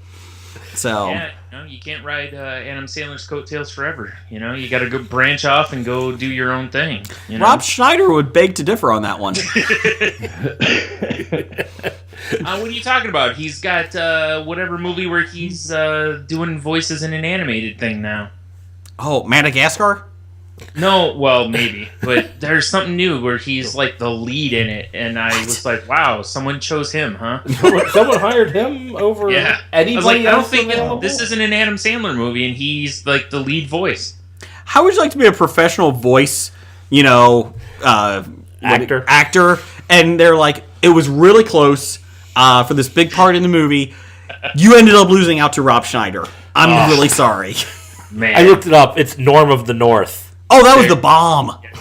Yeah. It hasn't been out yet, has it? Yeah, it came out in January. It bombed. Oh, it's already bombed. Okay. We were watching Star Wars, and that was on as a preview beforehand. My son and I, and he looked at me. He's like, "Dad, that looks like something we could see." I don't know, son. I don't know. We'll take a look. You're like, you know what, son? Let's talk about Tiger Shark. Daddy had to suffer through the Good Dinosaur, and Daddy really wanted to see that. You've been looking, and you mentioned that's what's on the IMDb page is the Good Dinosaur they're advertising. You really wanted to see that for like months. I did. Like, I'll tell you what, son. I'll take you to see that, but on the way home, we're stopping by some orphanages. Wow. To show you around. We'll see what could be. Yeah. Yeah, so good job, Kevin James. Good job. Yeah. Still happy with that. Have you guys seen Dr. Ken? That is an abomination. That should be aborted. No, that should be. seen it. It's funny. Was it yesterday or the day before? I was reading something online, and they made some reference to Dr. Ken, and I was like, "That's still on?" Because it just looked like one of those shows that would get like a season or half a season and get canceled. Yeah. And I was like, "Oh my god, it's still on." I looked up something on it just because I always am trashing it, and it's doing phenomenal numbers, and I'm like, who the fuck is watching this? Same people that watch Nashville. Hayden Panettiere fans? Yep. At least that has that. Yay, Hayden. I have no idea. Yeah. You know what she's not in? Heroes. Sorry. A picture of her was. That's why it couldn't get saved, apparently. Yeah. Because they couldn't save the cheerleader. Yep. I don't even know if I wanted a second season after watching this season. You did? No, I did not. Oh, okay. Yeah, I wanted a lot more than it gave me. I was a little disappointed. So it was pretty much like every other season of Heroes. The first season was good. I really thought they might fix the issues, and it was okay. But by like the 9th and 10th episodes, or 12th and 13th, sorry, the last two episodes, I was like, I'm going to finish it because I've gone through 11 episodes. But I'm really thinking they don't really have a good endpoint, and they really didn't. Well, they had an endpoint. Well, they knew where they were going. Just wasn't good to get there. I did like Parkman was a bad guy. I like that. Yeah. his acting was pretty bad too. Well, he is Porkins in Force Awakens. So, some quickies. Actor Stephen Lang from Avatar is pushing for the role of Cable in Deadpool. God, no. As bad as I hated Avatar, he was the worst part of that movie. Was he? He has the look. Yeah, see, he's got the look, though. Any word on the millions and millions of people they're going to cast to play the Pouches? Peter Dinklage. No. I think he looks the part. I think is he that? I do not remember Avatar. I try to keep that away from my mind, my subconscious. I don't know if it was him or if it was just the movie was that bad and his role was terrible. But I mean, I just have bad memories of. Because Natalie Portman was a bad actress in the prequels of Star Wars, and that was not her fault. That's true. I mean, for God's sake, she was amazing in Closer. Closer. She played a stripper. That was awesome. Are you guys Cable fans? I'm not. I Okay. never really was. Yeah. Me neither. He showed up, like, when the character debuted, I was just like, really? Like, I just didn't. Honestly, it was like back in the day, I was just like, this just seems like overkill. Like, just too much. Like, he's just so over the top. And really looking back, I was totally right. He really, and I don't mean this this is going to just sound like me piling on, but it really is Rob Liefeld as a comic book character. It's just over the top and too much. It's just meh. Never really liked him. The best part of that whole thing is you said it was just over the top. In the 1990s, that is saying something. I know, right? Cable, Rob, you might want to lay back a little bit on Cable. He's even over the top for us. So he's got the cybernetic arm, and he's got the big gun. He's got the big gun, and he could teleport because he's from the future. Don't forget the cybernetic eye, too. That glows. Oh, God. I forgot about the teleportation, too. Ugh. Yeah. He's, got these gigantic guns, and I was like, I don't know. I wasn't really into a lot of that stuff then, and then once, comics kind of started moving away from that, I was like, oh, good. Like when the Vertigo movement kind of hit comics, I was like, oh, I feel like I'm at home now. Like, let's move away from this garbage. And I'm going to, instead of Cable, I'm going to have Bishop. I like him better. I'm going with him. Fair enough. And he has a tattoo on his face. He does. He does. Well, he was well played in X-Men Days of Future Past, the movie. Yeah. He actually did a good job playing. Yeah, he was in it for 10 minutes? If that. Yeah. We got Bishop! We're not going to see him anymore. So the question is, did you with the whole Cable stuff, did you like the whole fact that they ended up turning him into the future son of Cyclops and all that stuff? Oh yeah, there was that too. Because apparently that pissed Rob Liefeld off when they did that. That's why they did it. And we're taking a pocket away each year he's in existence, Rob. Oh, geez, No. Yeah. And we're giving him feet.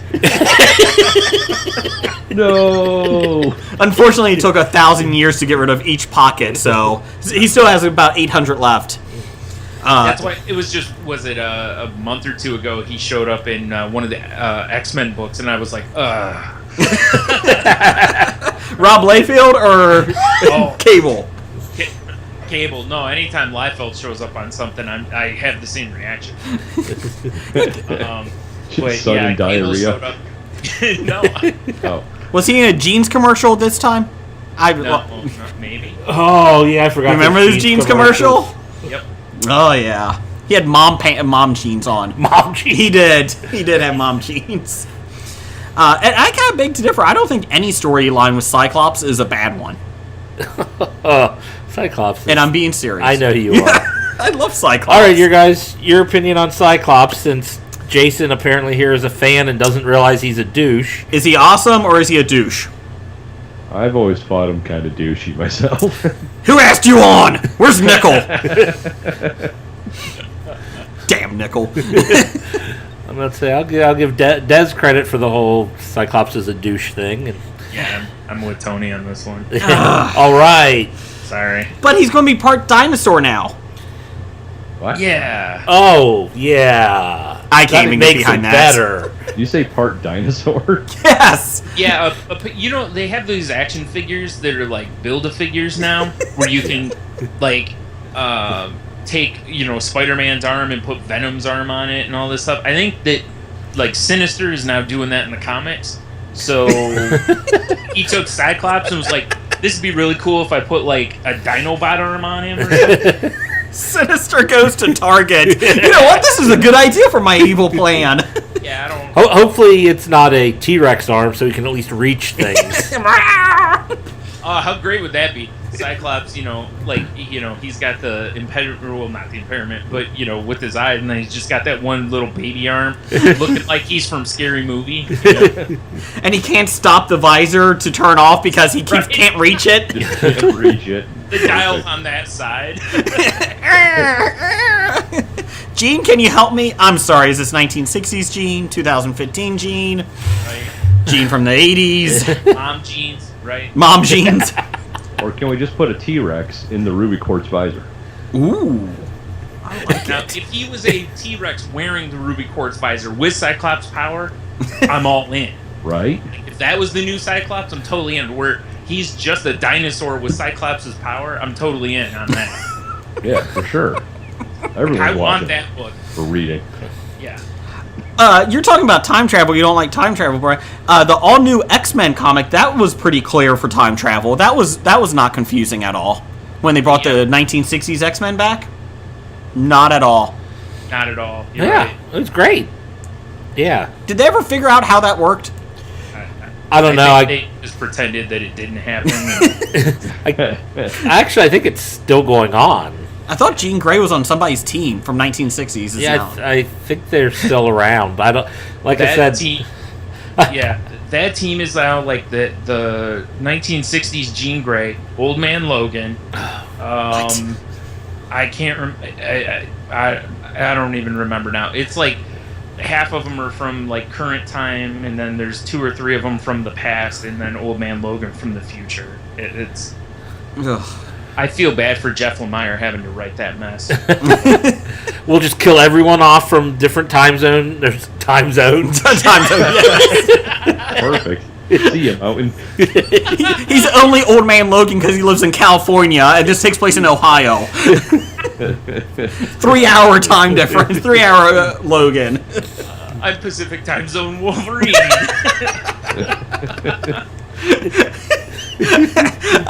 I'm Eastern Time Zone. I'm from Boston. I can't do a Boston accent. I was about ready to do it. Try it. What's that all? That's Canadian. Trying to do I a don't think they have Boston. time zones up there. It's all one big time. Yeah. There is no time in Canada. It's just light or dark. Is the sun out?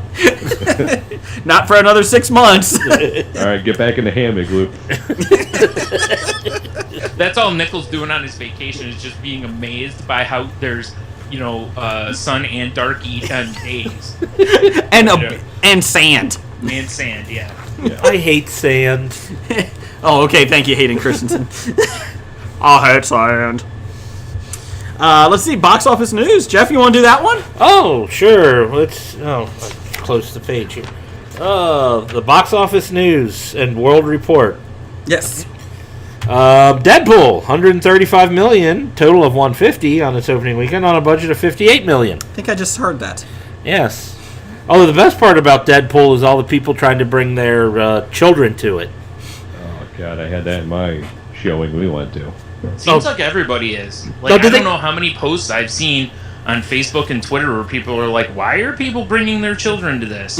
Well, I saw Because they think it's just dick and fart jokes, and they're like, it's not that big a deal. Yeah. Well, I mean, it's not like they're telling everybody in every review and every commercial that rated R for rated R reasons. Yeah. No, I saw a Facebook post here where, someone took a screenshot because someone said, their update was, feeling disappointed. Had to leave Deadpool shortly into the movie. Should have realized beforehand that it would have been too adult for a 9-year-old. At least the tickets are only $5. Live and learn. Ugh. Then somebody responded, I heard someone else say the same thing. They should give parents some type of warning. And then someone respond, you mean like an R rating? That's your warning. It's on the ticket, too. Yeah. Oh, they were prominently displayed on the ticket. R, boom. Restrict it. What does that mean? No, They were no. probably even warned when they bought the ticket. I don't even know if I would feel comfortable with my, like if I had a 15-year-old. I would say probably about that age. 15, 16, you think? Yeah. My wife and I were talking. He's about 15, and we're like, yeah, he could see this. But my daughter, who's younger, no. Yeah, my 2-year-old probably is too young for it. Nah. Brian, how many young kids are in the theater right now where you're at? I chased most of them away. Okay. Damn Periscope. Yeah. Well, they had to leave. Brian's not allowed that close to children. Right. No, I'm not. Yeah. And Chuck E. Cheese. It's like, hey, I picked a rated R movie for that reason alone. I almost went to Norm of the North, people, if I could find it in a theater. You know, you say that about me and R-rated movies. There is, truth that I do enjoy R-rated movies because there's no chance or little chance of children being there. Yeah. I'll tell you, it did not make that. me feel a little creepy when I went to see the Lego Movie alone on the matinee showing. I'm like, I really want to see the Lego Movie. So Well, if you wouldn't have went in your trench coat and Deep V shirt. yeah, You kind of look like Magnum. Old man Magnum. Old Man Magnum. You know, you could have called me. You could have gone with my family.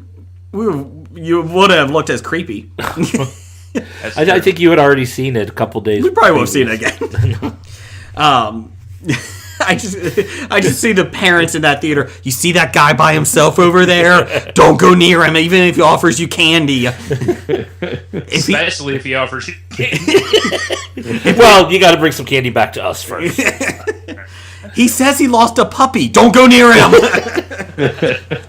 The good news is, if it keeps kids away from me, I'll look like the creepy stalker guy just so they stay away. Right. Yeah, see, I don't get that because I do have kids now, and I hate other people's kids a lot. And, oh, God, I hate other people's kids. The worst is hearing other people's kids' stories. Ugh. So Jason's going to tell us a story about his kids. No. But the worst is going into those movies, the kids' movies, and you see everyone else's kids just bouncing off the wall. God damn it. Tranquilize your kid. Anyways, go ahead. Speaking of kids' movies, next. Oh, Kung Fu Panda 3 has made another $20 million, a total of 94 on a $145 million budget. Still takes some time. When did that open? 3 weeks ago? Yeah, 3 or 4. And it's only made 94 total? Yes. Yeah. That seems really low. Am I wrong? You're not wrong. Okay. I was going to say, for a kid's animated movie, seems like that should have made its money Yeah. back Oh, pretty yeah. quick. Although they're $145 million to make, it's like, don't That's think a lot. That's a lot to make, especially because, they should have already done all the hard design stuff already. Should be on a computer's it's mainframe somewhere. It's like, you already got the character designs and all that taken care of. Not too difficult. I think it's because... I say that never actually doing a computer animated movie, so... It also hurts that clearly, Deadpool's the #1 kids movie out that way. Of course. Yeah. Although I will say, it doesn't look like Kung Fu Panda is actually dropping too far in... Right. I mean, enough people... Yeah, because normally it's like big one week and then drops big. They kind of keep in pace. Well, there's nothing else out there for kids right now No, besides that's true. Deadpool and How to Be Single. Oh, yeah, How to Be Single, number 3, made $19 million, total of $21 million in its opening week on a budget of $38 million. Fuck Rebel Wilson. I'd rather not. No, God, fuck her. I'd rather No, not. not literally fuck her. Just God, she's getting as bad as Kevin James for me. Maybe So here's you're- Kevin James in a wig. Oh, That'd be awesome if she just revealed that. saying Scooby Doo is Professor Hyde White. Whoa. Like on Kevin James' show, he's playing the wife and the husband, and it just shows Oh, Rebel God. Wilson as the wife. Kevin James and Rebel Wilson doing a sitcom. Oh, that would be great. He's the white Tyler Perry.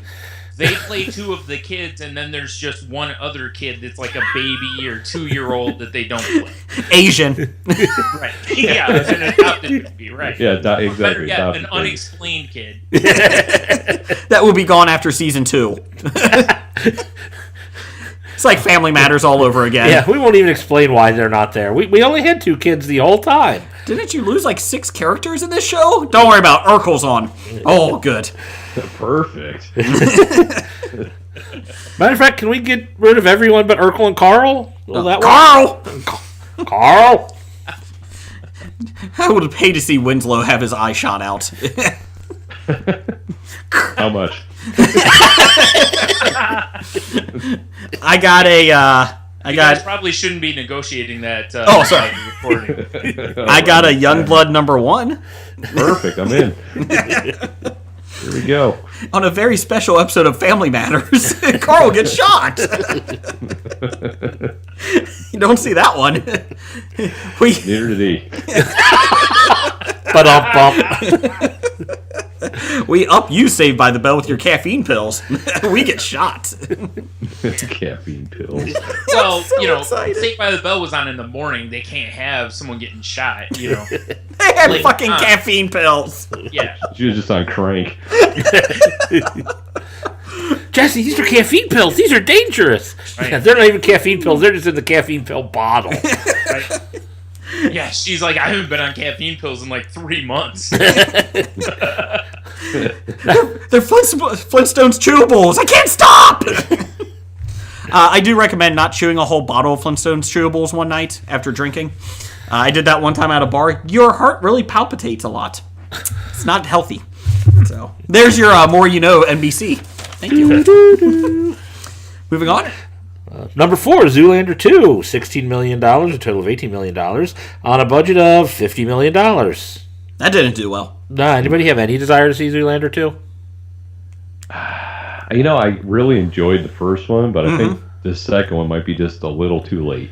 Yeah, especially 15 years later. Yeah, I mean, I don't know. It might be all right, but When who it knows? shows up on Netflix or something, I'll probably watch it. Yeah, exactly. I'll watch it for free. For free. Yeah. Yeah. I'd watch it for free. We should do a podcast called I'd Watch It for Free. You know what? And that's what That's we do. hilarious. I'm in. That are free. You have to watch movies that you can only get. Might I recommend Pompeii as your first movie? No. No, I don't think I will watch that one for free. For free. Vertical Limit. He's just reading our bad movie wall here. We have in a the bad studio. movie wall of DVDs, so I'm just going through them. Nice. I think Bats is on there too. I saw Bats in the theater. We did too. It was good. It was good. Every time you say bats, I think you're saying baps. No, not Baps. Not Baps. Bats was awesome. Yeah. That needs a sequel. Baps 2. You know what? Zoolander 2 got made 15 years later. I'm sure Baps could get made 20 years later. Good point. Number 5 for the week, The Revenant, still holding strong, $7 million, a total of $160 on a $135 million budget. I can't believe that made that much money. I still can. I believe it. I'm not saying it's a bad movie. I just didn't think the American public would actually go see it. That was my thought. So Well, apparently you was wrong. I was wrong. So All right. Upcomings, opening February 19th of 2016, we got Race. is that the Jesse Owens. Okay. Spoiler: he wins. Now I don't have to see the I'm not movie. going to watch it unless it's free. Exactly. 85 years later. I'm sorry, guys. I didn't know who win those. Jeez. Better cancel my Fandango reservation. Don't tell me what he does around Hitler. Hitler's in the movie? Spoiler: Hitler doesn't win either. Just throwing it out there. Also opening Risen. Sure. I don't know what that one is. Do I have to type that into IMDb? Tony, did you think about changing your Fandango from Race to Risen? I might now. I don't even know what it is, though. I'm going to say Jesus comes back. It looks like... I'm out then. well, it stars Joseph Fiennes and Tom Felton. I'm out. Anyways. Let's see. If that movie is about Jesus coming back and it starts with, don't call it a comeback. It's exactly what you said. It's a guy tasked to investigate the murder of what happened to Jesus following mystery.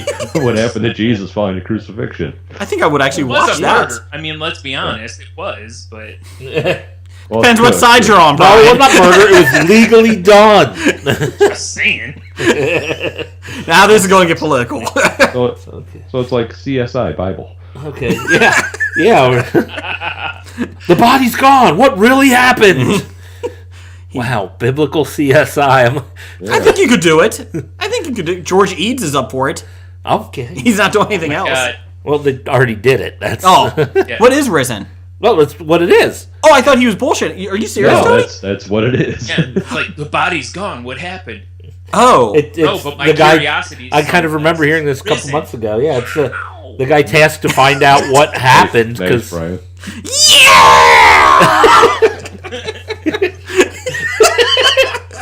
takes his glasses off. puts his tablet down, looks over. His stone tablet, not actual real tablet. Of course. Yeah, this looks like murder of a biblical proportion. Yeah. God, that's awful. Anyways, I can't believe that's actually it. Okay, moving on. We weren't making that one up. Okay, so Tony's going to see that. That's going to be your first one for I would watch it for free. And The Witch is also opening. I'm going to say horror movie. I don't know. I'm going with The Witch. So, maybe it's about sandwiches. ooh, Ooh, sandwiches. nope, doesn't look like it from the poster. Family in 1630s New England is torn apart by the forces of witchcraft, black magic, and possession. Ammo. Starring people I've never heard of. Oh, and Casper Van Dien. Nope, not even him. Okay. See, if I had a British accent or a Boston accent, I could do this one, but I can't. Take place in Park New the England. car and Harvard Yard. That's pretty decent. I can say that sentence. So we're going to say Deadpool is number one again this week? Oh, for sure. Yes. Yeah. I'm going to say I think that top five might stay the same. Maybe Race will be in there for Zoolander too. Yeah, I Unless that think. church crowd shows up. I don't know. Ugh. Yeah, I don't know, because like How to Be Single and Zoolander, I think will fall. I think Revenant still might bring in some money. Yeah. But I think Zoolander and How to Be Single might fall out, and Has anyone else, like, outside of the major films, like, have you seen any, like, I feel like I'm seeing less and less trailers on TV. Outside of Batman v Superman, which I think they've shown the there whole are a movie. ton of them during the. Yeah, but Super Bowl. besides the Super Bowl, I'm just talking, like, daily things. I feel like I'm seeing a lot less. Because you're not watching TV anymore. Yeah, exactly. That's what I was going to say. Could be it, too. I mean, you're watching your stuff streaming and whatnot. Yeah, that's true. so- Or you're fast forwarding through the commercials. Who watches live shit anymore besides the Super Bowl? It's true. I still see lots of Gods of Egypt commercials. Yeah, That's and it's I'm seeing. Yeah. yeah. And boy, does that look like a CGI mess. That looks awful. Oh, Yes. like and apparently that's not even opening this weekend. When is that opening? Because I feel like that's been been coming for a long time. I feel like that should say The Mummy, and then that underneath it. It just feels like all those like straight to video mummy movies. Just call Like it, the ones Scorpion that, like, King The Rock was 3. in. Yeah, exactly. Yeah. Wasn't Randy Couture one of them? Yes, he was. I think he was Scorpion King 2, I think is what he was. In theaters February 25th. Oh, God, I got another So week we got of those another trailers. week. And that's not even on TV. That's just every website I go to, it pops up. Oh, you God. get those. Oh. Yeah. They must have know that I'm really looking forward to it. That's on my Fandango account. Ah, okay. Perfect. All right, we doing our buy sell? We can do buy sell. Do you guys know what buy sell is? I'm assuming you're going to name a person. If their stock's hot, it's, There you go. Yeah, all right. We're that easy to figure out. Gee, we are smart. Okay. SMRT. We're creative. Okay, go ahead. Ryan Reynolds? Ryan Reynolds. Buy. Oh, for sure, bye. Buy. His stock is just going to go, even though it's high right now, it's just going to keep going higher Yeah. and higher. I already got a lot of Ryan Reynolds stock already. Oh. Because I bought when Two Guys, a Girl, and a Pizza Place was on. I bought when The Proposal came out. Which is I was all in on Van Wilder. not the second one, though. No. Well, he wasn't in that. No, I know he wasn't. The Rise of Taj. No. Or wasn't he the Waffler in Mystery Man? Was he? It was either him or Dane Cook, because they kind of looked the I same. think it was Dane Cook. I think it was Dane Cook. Well, How dare you insult Ryan Reynolds with a Dane Cook? Reynolds is suing you now. Don't associate. Nice job, Tony. Way to bring a lawsuit against everybody. That's what I do. You really don't hear much from Dane Cook anymore, do you? That's a good thing. No. Not personally. I'm just talking like in media. Yeah, he was just on Workaholics like 2 weeks ago, the episode that was on. Which is ironic because he's not one anymore. I get it. Yeah, boo. Okay, He might where's the still be gimp? huge on MySpace. I don't know. He wasn't on the list of top 10 comedians money-wise this year, so he has certainly fallen off. Because he was for a little while there. He was selling out like stadiums and stuff. Did you see, though? He had to sue his brother because his brother was stealing half his money. Yeah. Oh, no. Yeah, Good that's a times. rough one. I don't like Dane Cook, but that sucks, man. Yeah, well, he stole half his stuff from people, so whatever. Well, that's true. That is true. He's got a point. His brother's got a defense. No, this is the money I stole from other people whose jokes you stole from. This isn't rightfully your money. Stop George my Lopez. He's worse than George Lopez in stealing. Man. No, Carlos Mencia is who you're thinking. Yeah. No, Dane Cook did it, too. Yeah, but not as bad as Carlos Mencia? No. Oh, no. Because Carlos Mencia admitted to it. He just stand in the back of rooms. Oh, yeah, I'm stealing that stuff. Yeah, the worst stuff with Mencia, though, he straight out stole from, like, Cosby and George Lopez. I mean, like, stuff that was on their, like, really famous specials. Word for word. You know what, though? I think after some, news came out, I think it's okay to steal from Cosby. Now let's see if he steals this act from It's Cosby. not from the medicine cabinet. Hello, my name is Carlos. Would you like a drink, young lady? Nope. Out. I'm out. Allegedly. It's all alleged. All right. Buy, sell Rebel Wilson. Sell and bury that talent hack. The question you're saying is, buy or sell like we're at a cattle yard. Please send your complaints to Tony at graphicnovice.com. Wait, graphic now? Yeah. Yeah, Yeah, graphicnovice.com. that's where all our complaints go. But God, if I had any Rebel Wilson, I would be selling it. If you had any Rebel Wilson. Can I ask what you did with your Rebel Wilson? Did you already sell it, or did you give it away? Did you?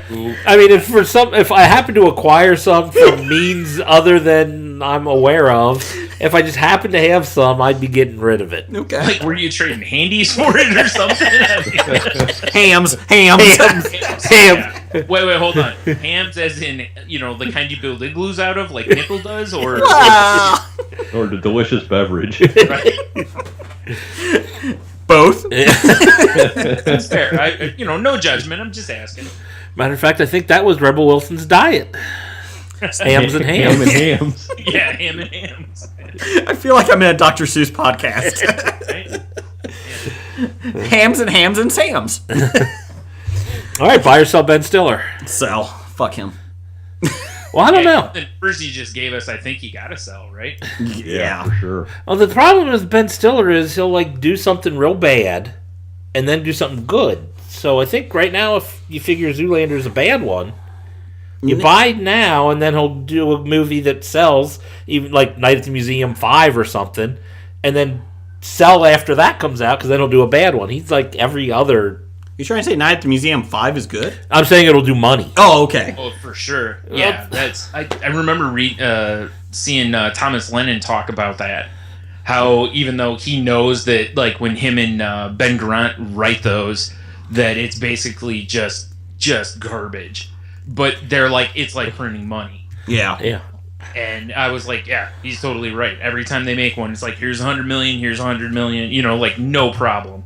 And so you're right, and Ben Stiller, gets the benefit from those. So, yeah, you might be right on that. David Cross, the comedian, said that when he did Alvin and the Chipmunks 2, the Squeakquel. Ugh.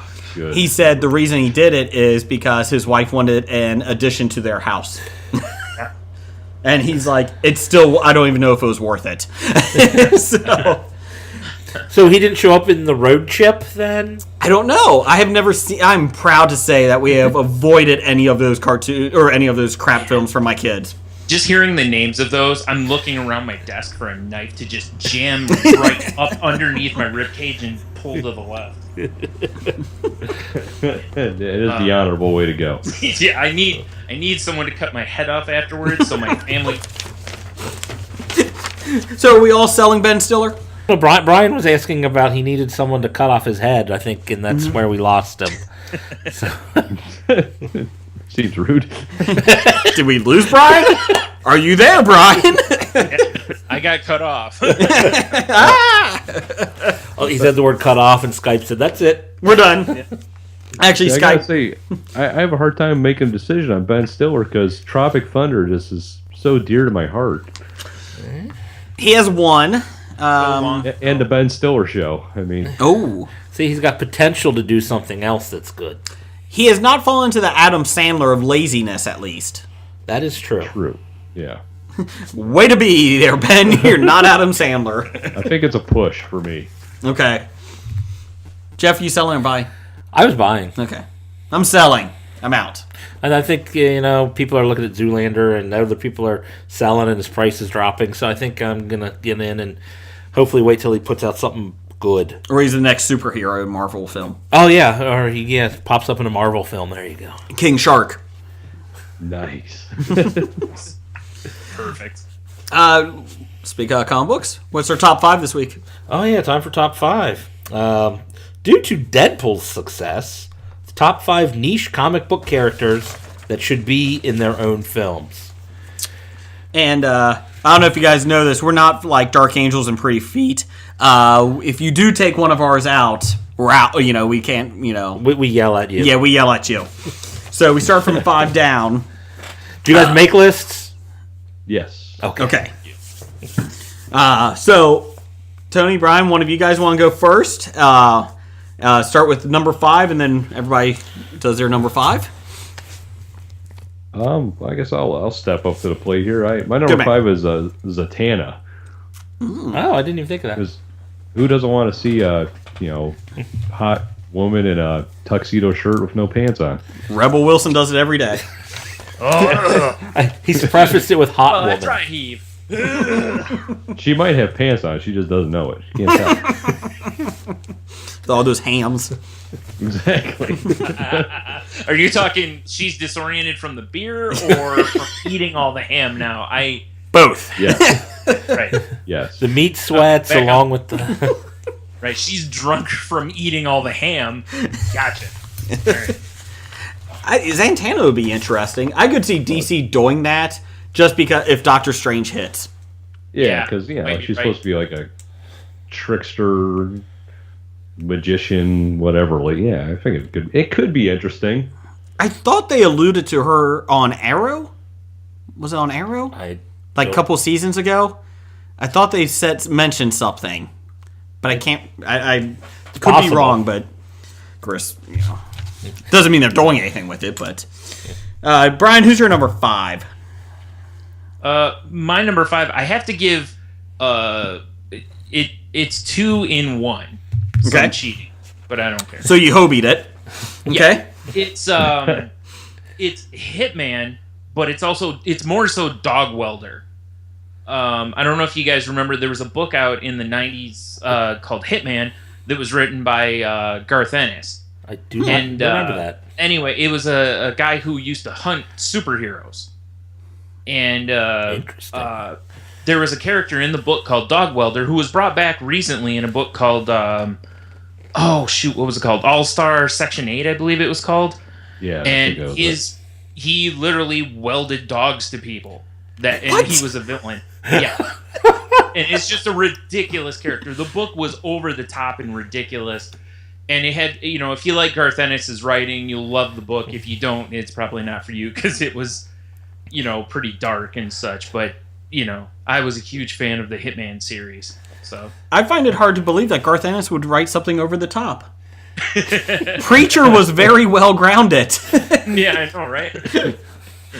Do you guys like Preacher? I did, yeah. Okay, good. Okay, just making sure we're all on the same wavelength there. Oh, for sure. Yeah. It might be one of my favorite series of all times. Jeff, you're just starting to read it, aren't you?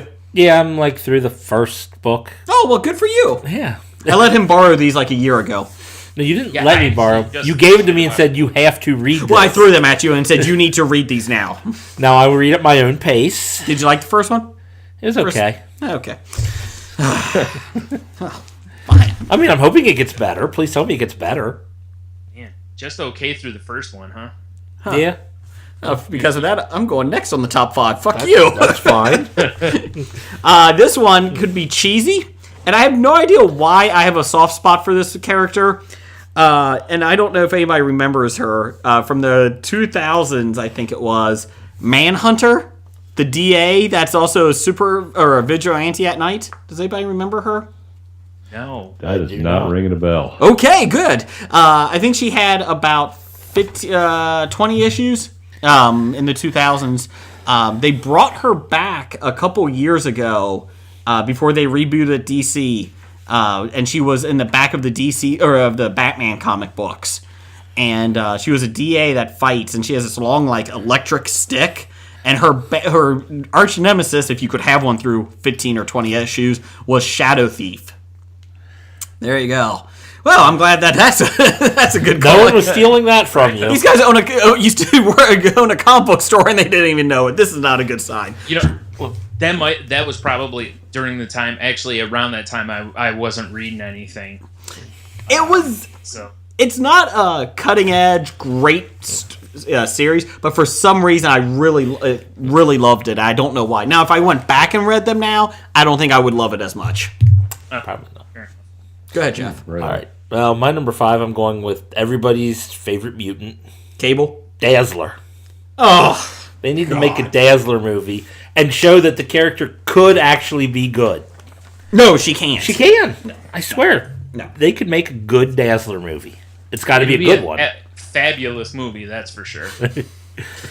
She have roller skates on? No, you got to get rid of the roller. Oh, well, that's ridiculous. Oh, then I'm out. It's got a hoverboard. Even better.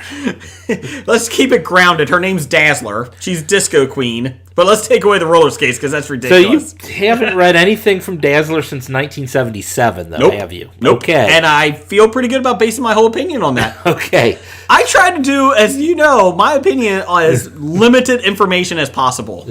Wait, I got an idea for this movie. Yes. She comes back and owns a clothing store and becomes the Dazzler. Oh, boo. I mean, I like put up that one. bump. I like that one. I'm surprised you didn't go with the Vajazzler, Tony. Well, it depends on the rating we're trying to get here. Oh, okay, true. Well, if Alright. it's a kid's film, it's rated R, so go Veg Dazzler. Right. Oh, after the success of Deadpool, we're getting a little raunchy here. We can do that. Well, then, yeah, for sure, Vajazzler. I'd see it for free. That's trademarked, people. TM. I want to see an R-rated Dazzler film. Exactly. I'm serious on that. Okay. It's so unnecessary. It's just rated R for language or something. Well, actually, For funkiness. it actually would have just been PG, but we just wanted the attention of an R-rated movie, so we Yeah. just So for 5 minutes, you just said fuck. That said was it. fuck twice. That's it. You have to say it twice in the. She's just dropping all the C-bombs all the way through. Every chance she gets. Just filth. Maybe she's got some scenes like Roller Girl from Boogie Nights. Ooh, There you go. I would get behind that. Rebel Wilson is Dazzler. All right, I'm out. You're ruining it for everyone. I'm Roller Girl, too. You know, once you dry heave, is there a point past that? Because that's where I'm at with all this Rebel Wilson talk. I'll get you. Kevin James is Dazzler. Perfect. I'm in for that. They can both be Dazzler because they're both shaped like disco balls. But the thing is, though, with Kevin James, his name has to be Kevin. It's Dazzler, but we're going to call you Kevin. Kevin Dazzler. Right? His last name, yeah. Dazzler. That sounds like a male prostitute down on the corner. All right, we're writing a new movie now.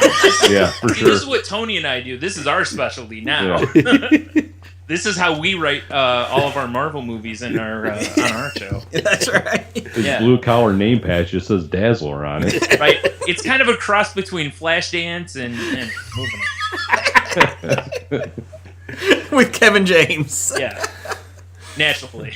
I bet Kevin James can cut a rug. He'll be all set. Oh, I saw Hitch. He was dancing machine. Right. Will Smith taught him to dance. You're right. He did the Q-tip thing. Oh, God. Yeah. Yeah, he taught him how to get jiggy with it. That was on TV the other day. Yeah. You watched it too, didn't you? Yes, I did. Anyways, until about the last half, and I was like, this is awful, the last half. Because the first half was so I like good. the first half. Okay, move on. What's your number 4? Dazzler. What do we got? No, my number 4, I'm staying in the mutant territory, and I'm going with Strong Guy. Silence. Yeah. Wrong guy. I want a Strong Guy movie. I have no idea who Strong Guy is. Could you elaborate? Strong Guy probably was most famous for being in the X Factor in the 90s or whatnot. When the all new X Factor, he's like the big Strong Guy? big strong guy. Okay. He sounds like a knockoff character that you would see in, like those action figures where it's supposed to be Superman. Yeah, well, that's pretty much what it was. I mean, action figures. he started out as Lila Cheney's bodyguard, and then he somehow got sucked into the X-Men world or whatever, and joined the all new X Factor. And then they were introducing themselves to the world at the press conference, and he didn't have a code name, so they told him to pick one. So he picked Strong Guy. Wait, is this the guy? He's got kind of like a Cupid haircut and Yes, goggles. that's him. Wow. I want a Strong Guy movie. Every time you say Strong Guy, I keep picturing from X-Men, Puck, the little guy. No, completely I different. know it is, but I just keep picturing Puck. Strong Guy's about 7 feet tall and big muscle bound. So Puck from the real world. No. Okay. No Puck. Okay. There's no Puck. Well, moving on, because that was an awful pick. Spent way too much time on that one. Number 4 for me is Cloak and Dagger. Oh, that was my number Almost picked 4. that one. Oh, I got Tony's number 4. Put it on the board. Put it on the board. Nice. Good See, pull. when you pick things like Strong Guy, no one takes them off. Here's the reason. Yeah, Cloak and Dagger, I think it could work as a Netflix series. Me too. Yep. I think, and you could get really dark with it. Oh, we're talking Netflix series? Strong Well, Guy would make a great Netflix. Shut up. Or films. It doesn't matter. Well, or he could be in the X Factor Shut up about Strong Guy. investigations. Just CSI Strong Guy. I'm not sure I'd watch Strong Guy for free. What if I gave you a quarter? No. What if I gave you a hams? A hand job? There were hams. A ham's job?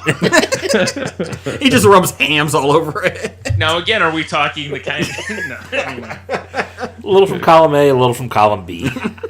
Depends who makes the ham.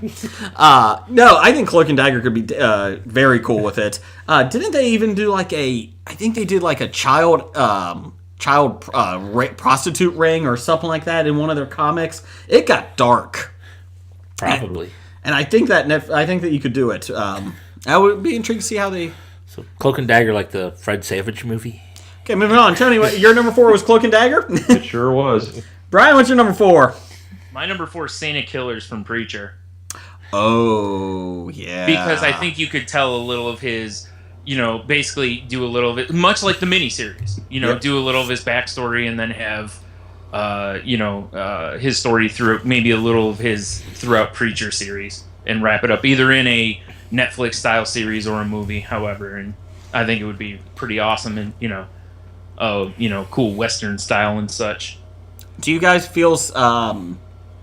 Do you guys trust Seth Rogen in for Preacher? Yeah. I don't know. Is he going to be Preacher? No. He's not even in it. Oh, okay. No. What's the guy's name? He was. Jesse Custer. Yeah. Well, I'm trying to remember. I can't think of his name now. He's on Agent Carter as Stark, as Harold Stark. Oh yeah. I can't think of the guy's name though. The trailer I saw, which was 2 seconds. See, Gods of Egypt came up on your IMDb again, Jeff. I told you stop. It's haunting us. I feel like they cast the right people. Did they? I just don't know if I trust them. Wait a minute, did I see that right? Did that say W. Earl Brown? For who? Oh, he wasn't. No. Who's? Oh, he plays Hugo Root. Okay, who's Jesse? Dominic Cooper. That's his name. Dominic Cooper. Okay. Okay. Brian, what's your number 3? Oh, we're on my number 3 now? Well, wait. Your number 4 was Saint, right? Yeah. Yeah, number 3. Yeah, Oh, okay. Do a snake draft. Let's see. I would love to see a movie based on the Max. Oh. I thought of that. I just don't know how a movie would work. I mean, 'cause I didn't even think the cartoon that they did on MTV back in the day did it justice. Yeah, I know. That's kind of the problem is, how much CG do you do versus how much... Because realistically, if you just found a big enough guy, you wouldn't necessarily have to CG it up. But... Kevin James. Yeah, there you go. You're right, Rebel Wilson is the Max. God. Got that overbite even. Right? She only can do that if we can get a second season of Super Fun Night.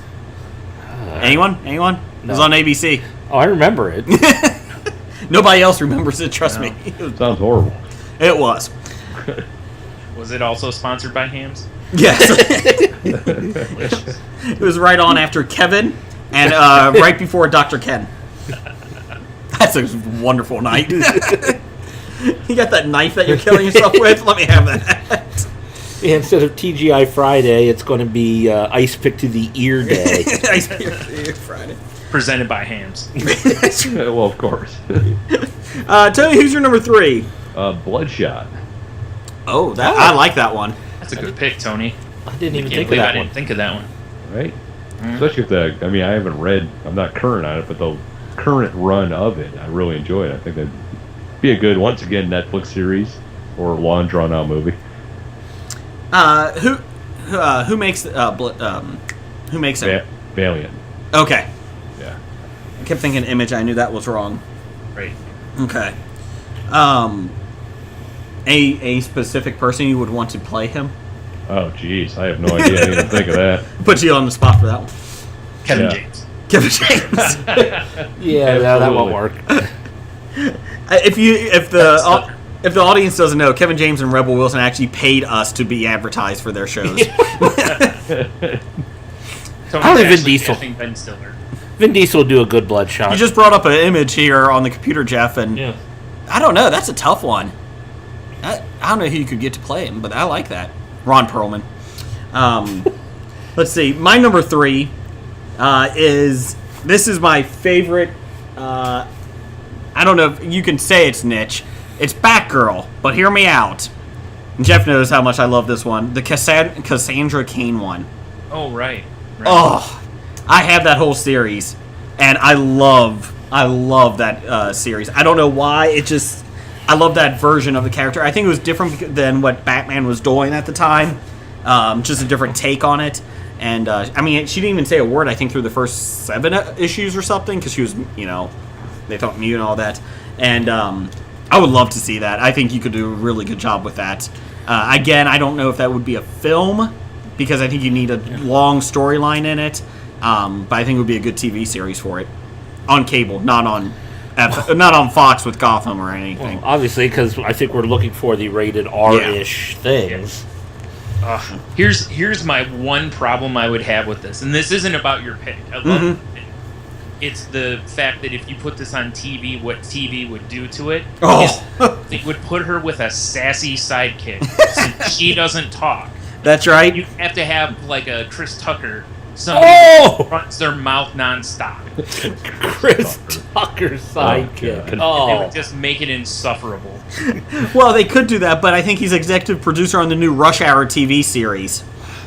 So he's booked. Okay, good. All right. Kevin Hart might be available. Kevin Hart, there you go. Oh, you know what? Do TV? Come on. But I could see it, though. That would be scary. I could see it. Could you imagine Batgirl and then Gotham on TV? Back to back? Oh, my God. That's a good 2 hours I'm not watching. But you know what would connect it all? Fish Mooney as the main bad guy in both. So you don't want people to watch your Batgirl television show. But I took my eye out. There was no other thing to do. Yeah, there was a lot of other reasons you could have done. A lot of other choices. So when did you guys give up on Gotham? I watched all of season 1. Yeah, same here, and then I bailed. It's gotten better.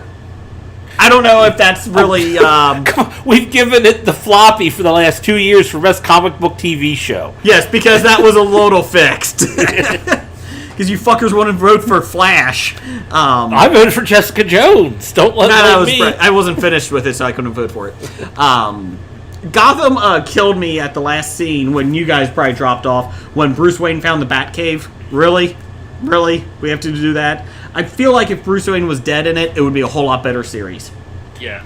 Yeah. I believe that that was one of Tony's major gripes through the season. Yeah, baby Bruce. Yeah. There were a few episodes that if they had just removed that, like, I had said all along, if they removed Fish, Mooney, and Bruce from it, that the show actually had merits. Mm-hmm. You know, like in some of the episodes, like I thought the Scarecrow origin episode was awesome. Yes. I thought they did a great job on that episode. There were a couple things that I thought were really good, but it wasn't consistent enough, and I just couldn't keep watching it. I just at the end of every episode, I just found myself going, why am I watching this? I'm not enjoying it, you know, and I think the only reason we were watching it is because we're talking about it on the podcast. They're bringing in Mr. Freeze, though, this week. Or 2 Whenever weeks. they come back. Yeah, when they come back. yeah, I heard about that. Yeah, if that doesn't get you in, Hey, I don't know put it what this will. way. It can't be worse than the Schwarzenegger Mr. Freeze. Ah. I still see. Damn it, you beat me to it! You know what killed the dinosaurs? The Ice Age. Everybody chill out. Man. If there was one movie I could block out of my mind forever. Yeah, nope, not even for free. Nope. But the Riddler Two-Face one would be okay. No. No, still not feeling it. No. Alright. Hey, what's your number 3, Jeff? My number 3, everyone's favorite, the Wonder Twins. Oh, nice. I feel like you didn't take this seriously. I think if they made these right, I'm not saying go back and do the Wonder Twins from the 1970s cartoon. Is Glick in it? Well, you gotta have Gleek in it. Oh, God. But you know, you have Gleek as a vicious killer monkey, and I mean, I'm talking. This is going to be a rated R Wonder Twins. Like form of lawnmower, and they're just shredding people. This is not an M. Night movie. I mean, when he turns into like a water beast, it's like ripping people's heads off. You know. Form of Peter Mayhew. Freaks everybody And then out. he just directs Star Wars. This is awesome. I didn't think we'd get to see Star Wars before it was done. This is crazy. Form of Strong Guy. Wow, I'm glad I didn't have to pay to see it. Form of Ham's beer. It's water. It's water. It's water. Form of Natty Ice. Okay, what's your number 2, Jeff? My number 2 is The Authority. I was gonna pick that one. That's a good pick. Yeah, for sure. Finally, I get a good pick. Well, 1 out of 4 isn't bad so far. Anything else you want to talk about, or are you good with that? I'm good with that, Okay, good, move on. unless somebody else wants to talk about it. My number 2? See, I didn't feel like I had to defend that pick. Oh yeah. I was defending everything else. Everyone seemed to agree. Right. So, Well, here's my goofy pick, and I really love this character. Booster Gold, and you bring Blue Beetle in. Yeah. I think you have to. well, yeah, you have to have them together. And Yeah. Rebel Wilson and Kevin James. Nice. Booster Gold and Blue Beetle. well, you gotta, if they're going to do a rotating cast in Legends of Tomorrow, you got to think Booster Gold and Blue Beetle will show up in there, don't you? Well, Cord Industries is already in Arrow. yeah. So it makes sense that they would all be connected. They could do it. As long as we get rid of Rip Torn or Rip Hunter or whatever his name is. Rip Torn. Oh, I'd rather have Rip Torn. I don't have a problem with Rip. Yeah, Rip Hunter's a It little... would be funny if it was just him as himself. Hi. Just because he was drunk and stumbled onto the set.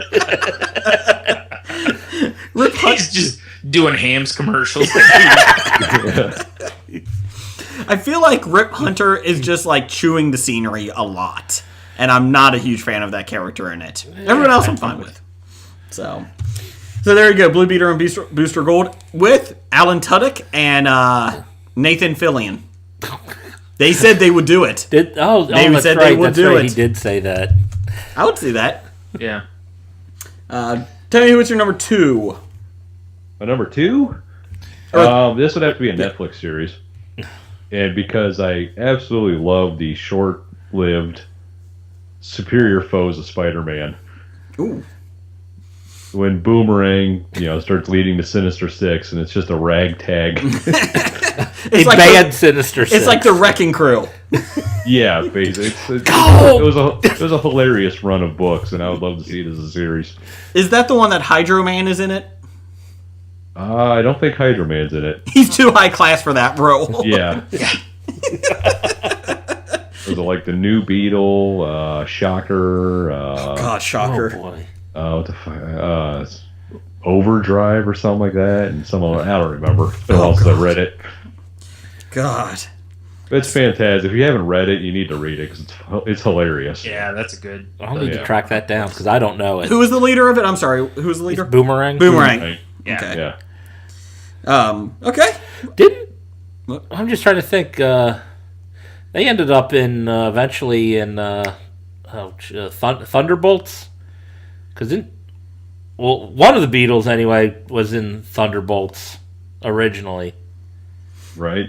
And then I think Boomerang ended up joining the group at some point in time.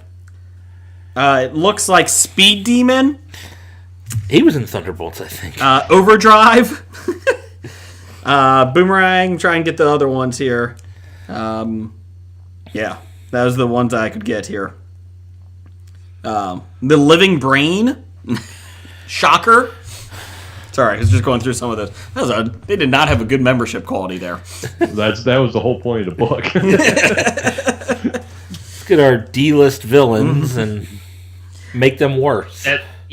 That's what made the book so good. Was their villains that you seriously used to, like, if you used to buy a Spider-Man book and you'd open it up and see one of those villains, you'd be like, oh, the one's one of the A-list villains, and now it's like nothing but them, and they're actually at a level that, and Nick Spencer's writes that kind of stuff really well, so it's a really funny and good time book.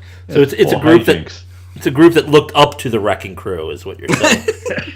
How'd that guy get a crowbar? Yeah, exactly. Can barely pay my rent. Nice shovel. Is that enchanted? No. And then it broke. Brian, what's your number 2? All right, my number 2 is a really... it's an indie book from back when Tony and I used to work at a comic shop when we were in high school. And it's Scud the Disposable Assassin. I remember that. Do not remember that one. Yeah, I was trying to remember about the book. I just remember loving it, and I was trying to come up with a description of it, and I couldn't. It was from Image, but after a while. But it was originally from Fireman Press. I'm looking at the Wikipedia for it right now. It says it's a deep pull. Yeah. It's the humorous, hyperkinetic science fiction comic by Rob Schrab, who's now gone on to work in TV. But it says about a world in which one can buy robot assassins out of a vending machine, the most popular of which are intelligent robots that kill a specified target and then self-destruct. But it was just a ridiculous book. Like, I can't even remember, but I remember it being really funny and just, it was really different at the time. It was kind of like, it was one of those books that came out that you really had to hunt for because it was an indie press book. And it was just stuff that caught my eye because it wasn't the normal capes and tights type thing, So I don't know if it would be like an animated thing or whatever, but it would tickle me if something like that was made, even though nobody probably remembers this damn book. So apparently he's got his own webpage at scud.com. Oh, okay. Well, people... there you go. Is it still coming out, Jeff? Oh, I don't know. No. But I like the art. That's unique. Mm-hmm. I like that. I like the cover. What would be your number 1? Brian, sorry. Oh, yeah, that's right. Sorry, forgot it. Forgot about the snake format there. My number one, actually, it kind of looks like it's going to be made at some point here, but it's Lobo. Because I've wanted a Lobo movie for years. And I don't mean the Lobo that's in the books now that they put out, which was garbage. But he looks so cute. I want the cigar smoking bastard, Oh, not Sheriff Lobo. No, not Sheriff Lobo. No. I want that Lobo, going around and, it'd be cool as like a series to where maybe, you could occasionally have, cameos by characters that are, kind of big names, even though they probably wouldn't do it now because all the properties are owned by different studios and stuff. But Yeah. I think it'd be kind of a cool thing having him going out on bounty hunter missions and stuff like that. Like when Lobo kills Santa Claus. Yes. Perfect for children, right? He had it coming. I don't know why my kids are so upset. I thought this was a kids film. Right. It says Lobo kills Santa. I don't understand. I believe, if I'm not mistaken, didn't that issue say right on the front, like, not for kids? Probably. I think they actually had a stamp on it that said not for kids. That's probably the reason my friend bought it. He bought it and passed it around for everyone to read. The rumor was that The Rock, Dwayne Johnson, was originally up for that role. Yeah. I don't know if I could handle him as that. I like The Rock. I don't think he would embrace the R. He would want a PG-13 Lobo, I think. Could you do Jason Statham? And I'm being serious. You could do Jason Statham. You want he could. Jason Statham in everything, don't you? Not really. I can't stand him as an actor. Right. I mean, if Kevin James isn't busy, maybe. Well, what about like Batista? That actually wouldn't be bad. He's got the build. Is that Yeah, available? true. Yeah.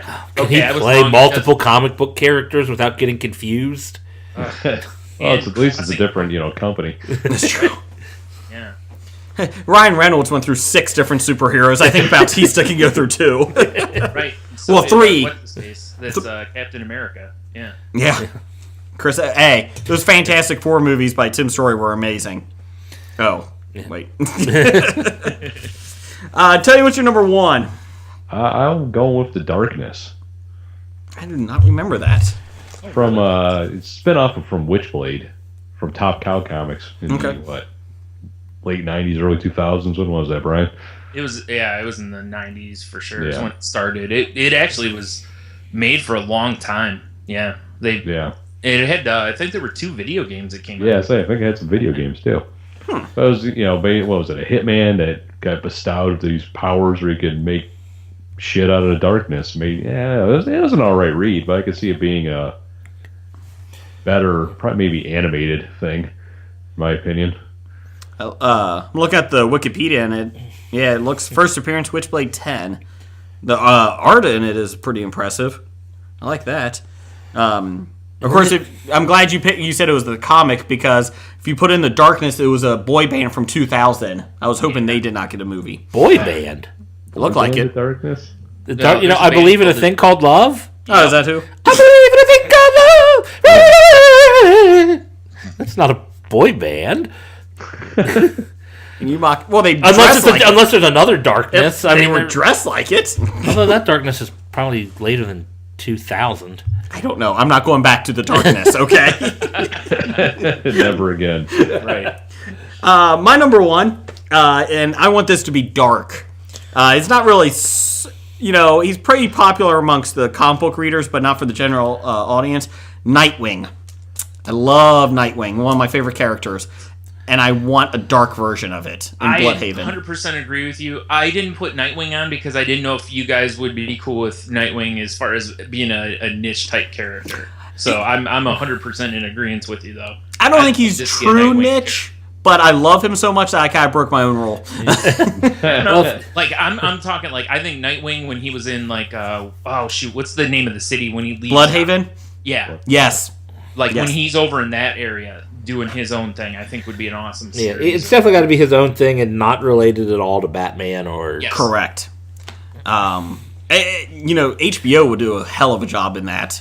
Netflix even. I mean, it's very similar to Daredevil, the city in that. Yeah. But I feel like, I think he had a cop for a friend. Oh, you said cock. No, not cock.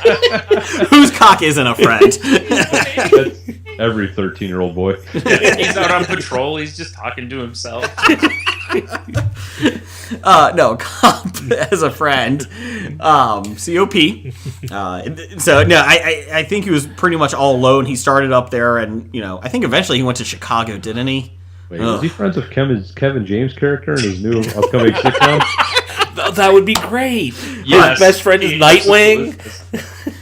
Nightwing starts dating Kevin James's daughter. Oh, that would be funny. Wackiness Turns out to ensues. be Huntress. What?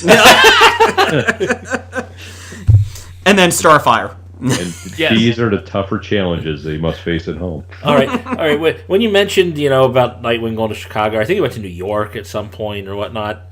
It always bothered me in DC Universe when they had all their fake cities, and then they brought in the real cities. Yeah. And I'm like, you don't need New York and Metropolis. You just keep your fake cities for the DC Universe. Some people would say you don't even need Metropolis. Well, because... Or Superman. Replace him with Sentry. That was much better. Yeah, sure it was. That was Marvel. Sorry, my bad. No, I want a gritty Nightwing. What's your number one, Jeff? My number one, the most anticipated comic book character in a movie ever. Spider-Ham. Squirrel Girl. Spider-Ham. That would go with the show. Spider-Ham. Who did you say? Squirrel Girl. Okay. Well, guys, we appreciate you coming on. Did you just say Squirrel Girl? A dark and gritty Squirrel Girl played by Rebel Wilson, right?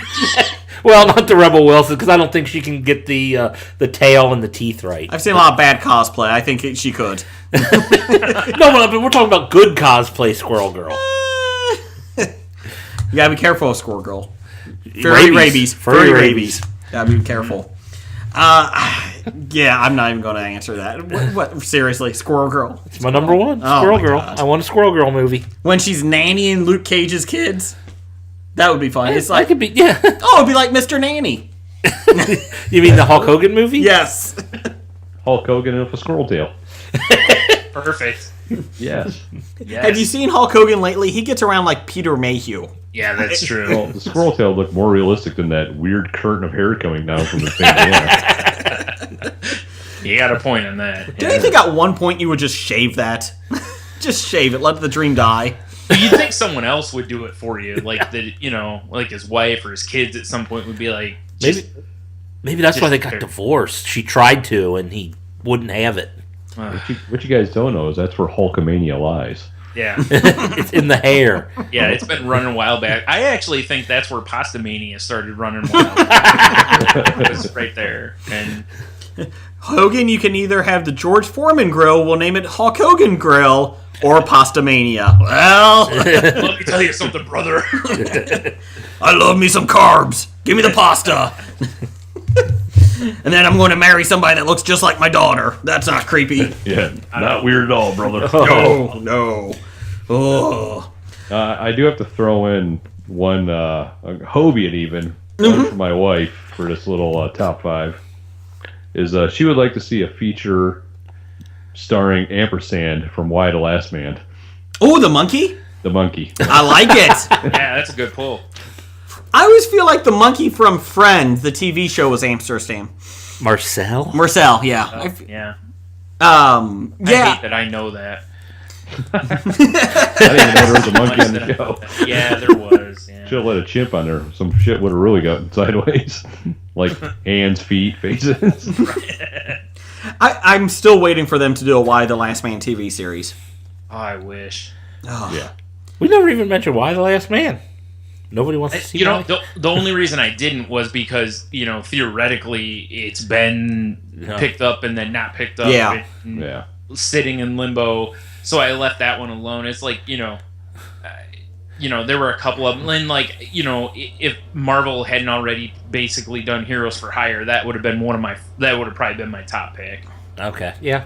So, that changed things. Or Punisher, because... Why the Last Man has been passed around just about as much as Preacher was. Yeah. Back and forth and back and forth. And what's the other... I thought you were going to say it's passed around like a dirty hooker or something. Yes. Kevin Dazzler. About as bad as Kevin Dazzler. Back and forth. Yeah. Good thing he's got skates on. Man, Man, passing around like Kevin Dazzler and a 12-pack of hams. The beer or the food? That one's the food. Oh, okay. No. Kevin Dazzler's just rolling around in ham. Like Scrooge McDuck. That's his erotic video, just him glistening with ham juice. It's like the scene from American Beauty, but just ham slices. Tony, remember when we talked about bouqueting on the show? Yes. Hamming instead. Hamming is a way better term. Just guys just throwing hams. Well, we didn't bring any listener picks because I didn't send it out there today. That's fair. I was home with a sick kid. I wasn't even at work, so I was like, I don't even have time. I didn't have time for a 120 word tweet or 50 or whatever it is. Makes sense. Thanks, guys, for coming on. We appreciate it. It's been fun. Oh yeah, good times. Anytime. Yep. And want to give us a plug where you guys are at again? Sure. SaltyLanguage.com, salty_language on the Twitter machine, and I am at Monotony, or Monotony if you don't know how to spell monotony. Right. And I'm at Tsunami or Miss Jackson if you're nasty. Excellent. And you guys have about 16 shows a week? Yeah. That's great. Give or take. We come out every Monday, sometimes Thursday if we throw in a little extra enthusiast goodness on you. It's a fun show. So, like I said, we were very happy you guys came on. Fuck Nickel. I'd rather not. Damn him going. That's my new band name, though. Fuck Nickel. Fuck Nickel. All one word. Yeah, exactly. Mine's Hams. Hams and hams. Hams and Hams. Lead singer Kevin Dazzler. Nice. Bad idea of the week is number 18, Rebel Wilson. That's it. Just Rebel Wilson. Rebel Wilson is a bad idea. Yes. So, guys, thanks for coming on, and Roger says goodbye. Goodbye. From Walking Dead to Talking Heads, from comic books to TV sets, there's a history of not so bad. There's the history. It's the history of bad, so bad. The history of bad, it's bad. The history of bad ideas. Podcast. Fuck Nickel. I'd rather not. Damn him going. That's my new band name, though. Fuck Nickel. All one word. Yeah, exactly.